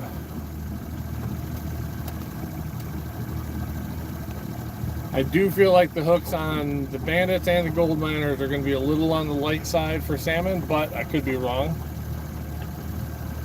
They're not bad hooks. I think for as hard a mouth as a salmon is, it might be a little on the soft side.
Lindy made those. I believe they're discontinued now.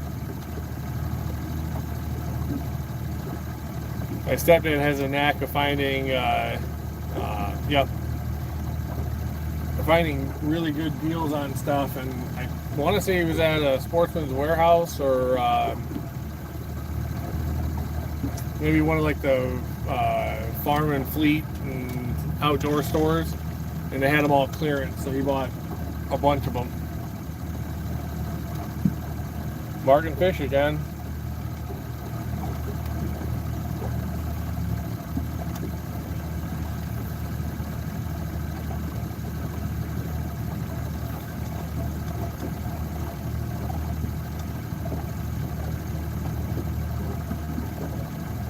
I'd be happy with a coho. A little 5-pounder would make my day.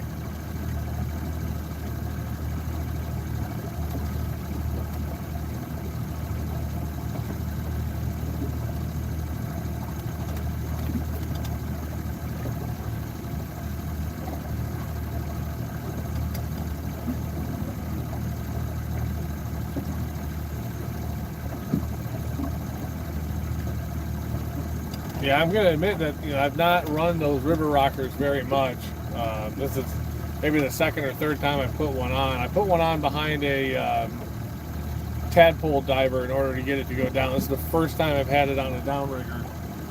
But I mean, the action on them is great. It's like a tighter version of the flatfish is the best way I would describe it. They definitely don't have the drag that the flatfish have, but really, really good action. And they had some really cool colors out. I mean, I've got a bunch that he had given me that when he got them clearance and out, and there's some cool color patterns in there that, as far as I can tell, they should work. But I'm not exactly feeling the live well today, so.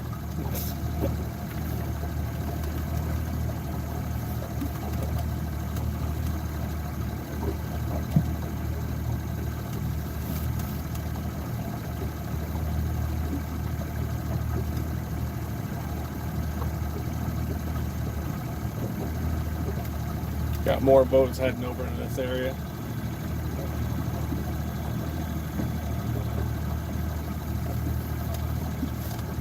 Big old market fish down at 50 feet. They're right in my bait.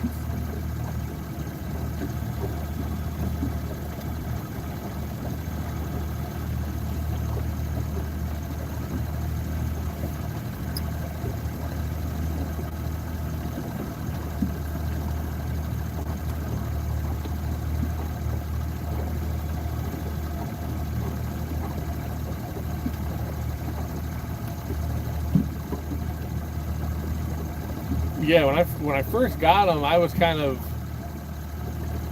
skeptical, I guess, about the design, but having pulled them around a little bit, man, the action on them is fantastic.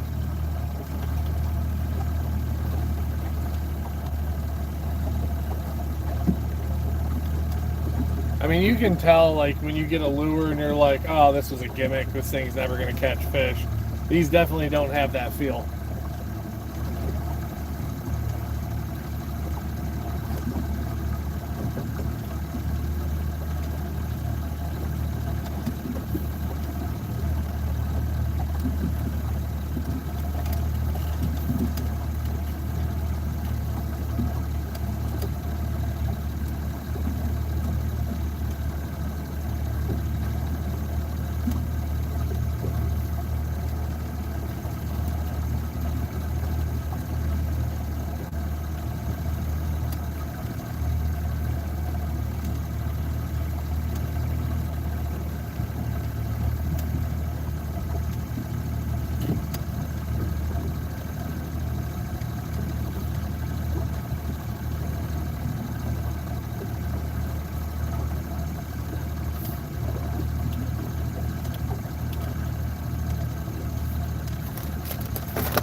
That's cool. I'll be looking forward to seeing if you run them on stream, if you catch anything.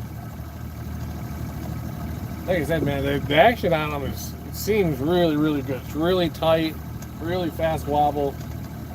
It definitely seems like a bait that should catch fish.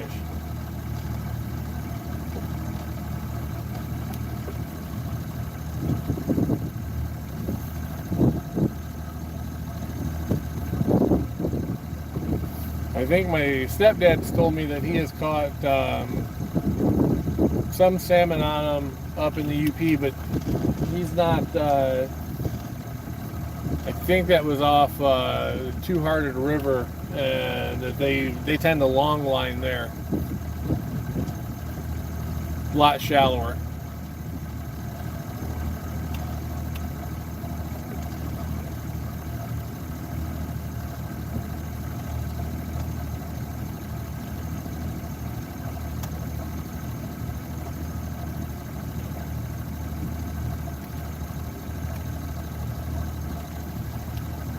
Another fish, another fish, another fish. Man, marking a ton.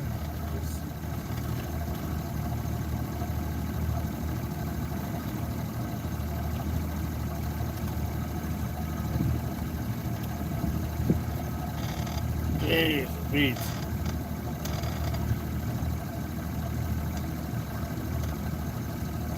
Big cluster right on the bottom at 48. We're 53. My baits are down around about 40, 38, give or take.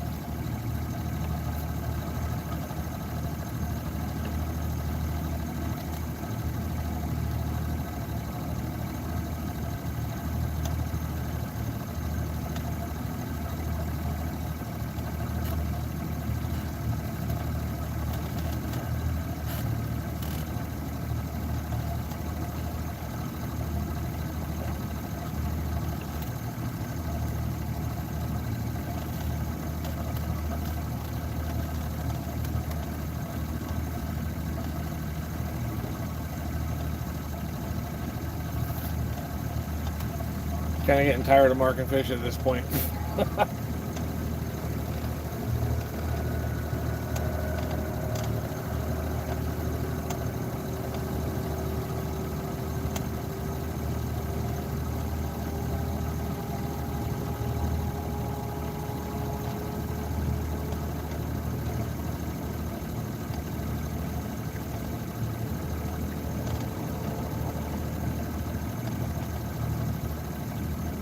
Oh, yeah.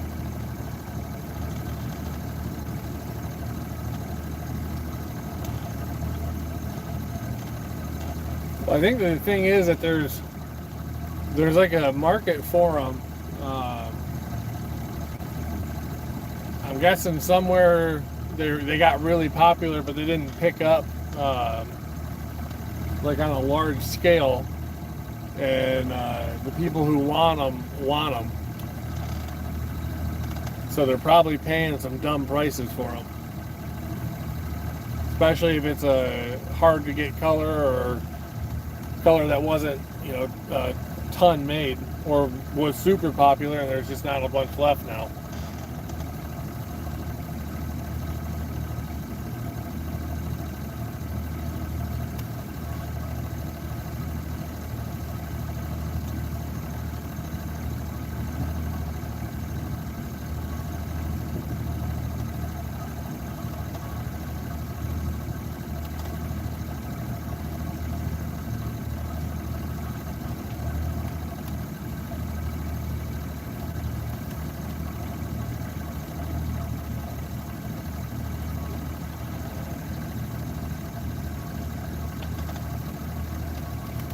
Yeah, the only thing I gotta watch is I gotta pay attention to the depth.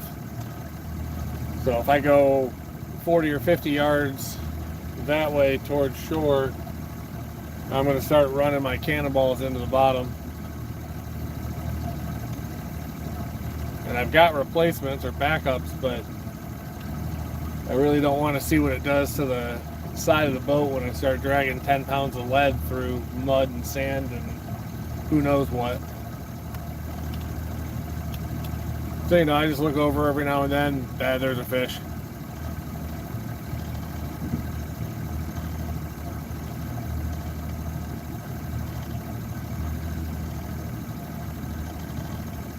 Oh, yeah. Yeah, the $6 item with $16 shipping is always fantastic when it's something that fits in a one price envelope.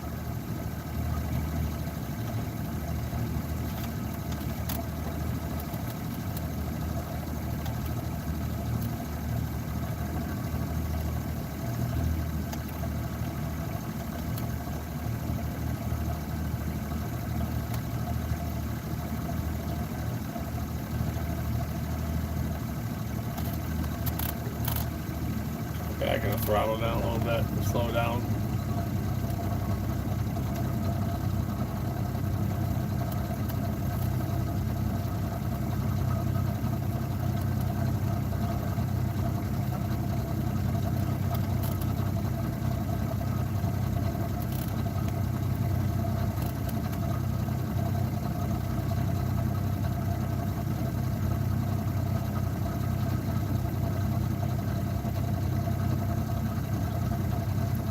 Yeah, the sun's starting to get going.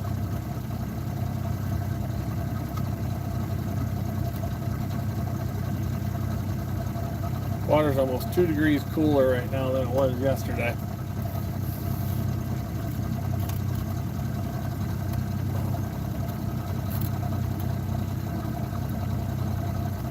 I just saw a fish jump back there.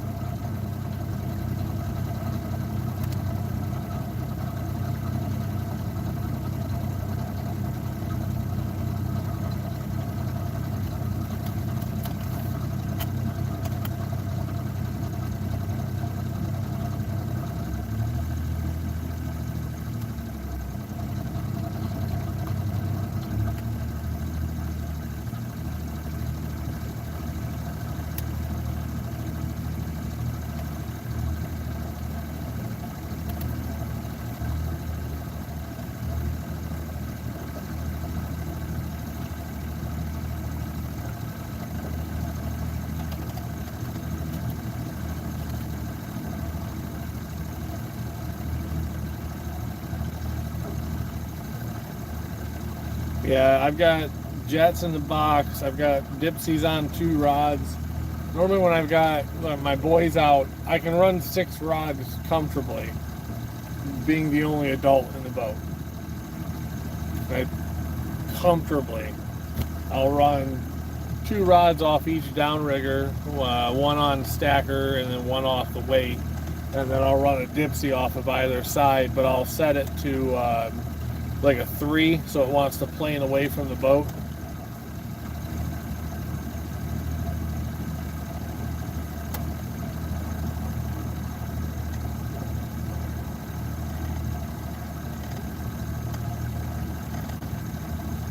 Sort of. It will, I mean, it's not a like anchored system, so it's gonna peel drag, but you know, you're still a couple thousand pounds of boat and 10 pounds of lead. I don't really want to see what it's gonna do to the railing either. I think the best advice is don't go too shallow. So they're electric over manual, so I can switch. There's a knob on the left side. If I loosen that knob, I can hand crank them in. Otherwise, you tighten the knob down, and then that engages the clutch, and then they're electric from there.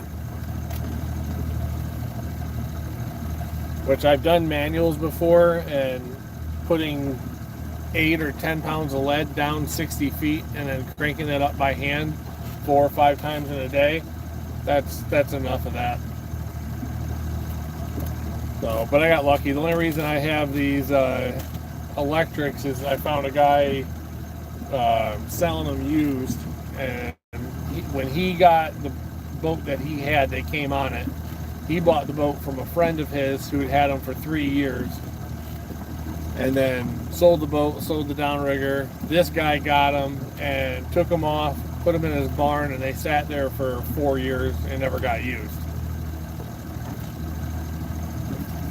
So they're in really good condition. They're like $1,100 per downrigger, and he sold me the pair for $350.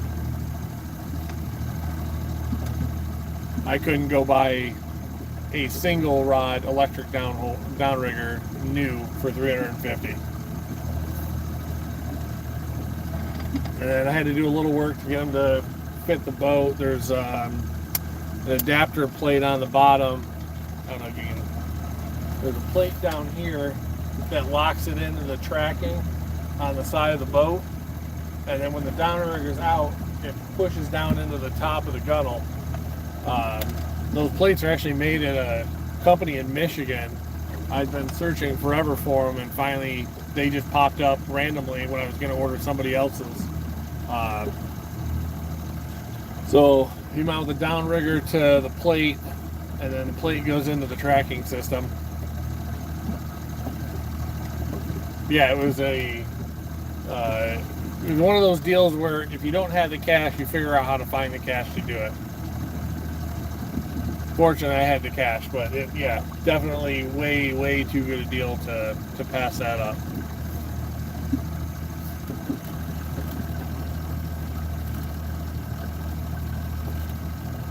I mean, just the double, being able to run the double rod holder is like $100 or $150 add-on if you were to buy the single and then want to add a second one. You've got a couple $100 just in that downrigger cost, or that extra rod holder cost per downrigger.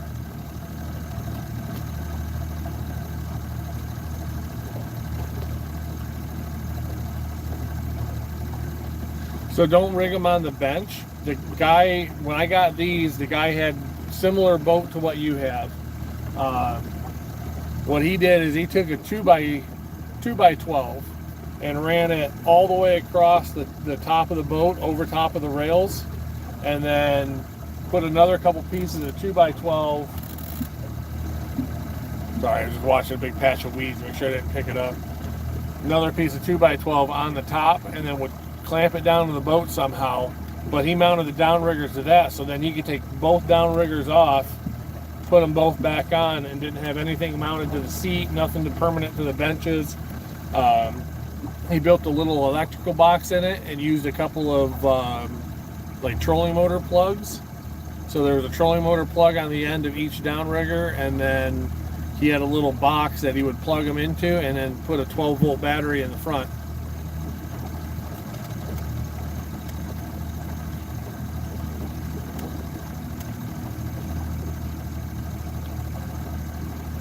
And there's a lot of guys, even on some of the bigger boats on Lake Michigan, that's what they do, is they put a board across the back of their boat and mount their downriggers to that versus mounting them directly to the boat.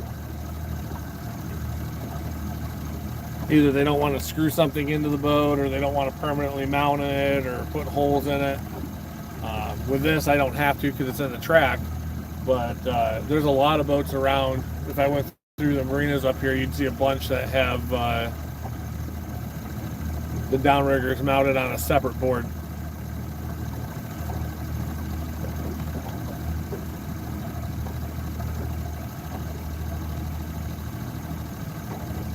Yeah, even if you wanted to do one, and if you didn't mind doing the manual, they make clamp-on styles that you just put an extra block of wood, so you kind of thicken up the sidewall of the boat like your transom. You just set it on there, put the clamp-on style down, and then clamp it on kind of like you were putting a motor on or off the back of a boat. Oh, that's not good.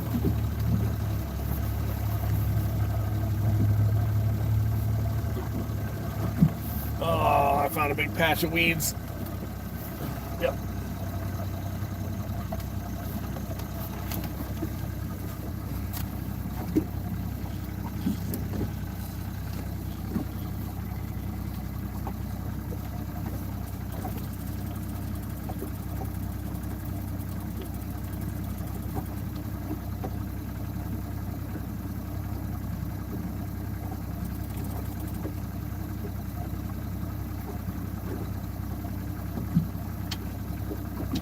I'm dragging in like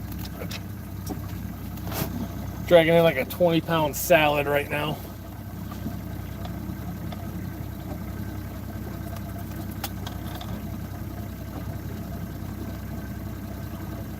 At least I think it's all salad. There may have been a fish that hit this just before the weeds. I think there is. I think we do have a fish on here.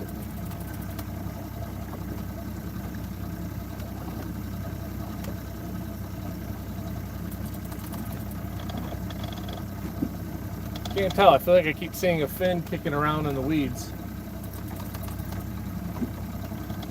Or I'm just really hopeful.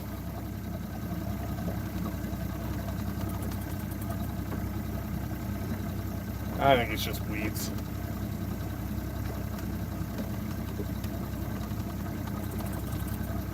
I think I got enough salad for a 5-person meal.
We have a net and a salad ball.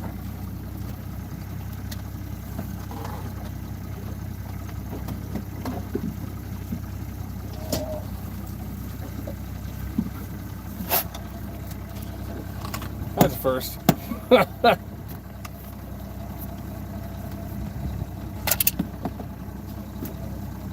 Alright, who's ready for salad?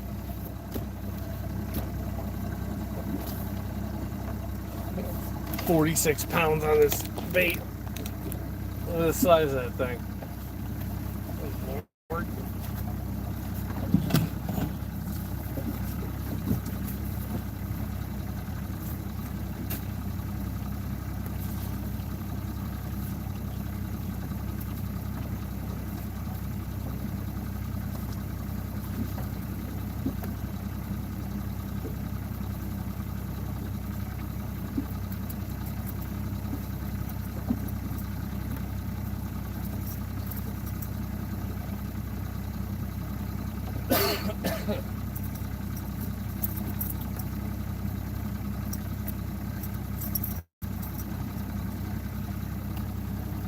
Oh, clean up now.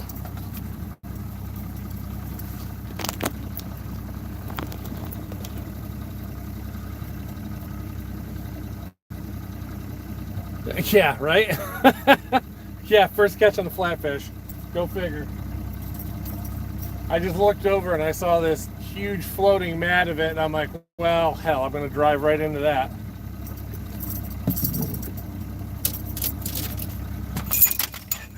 Not bad, about a 3-pounder.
Alright, got a bunch on the other rod too. I'm going to clear that, and then I think I'm going to call that a day.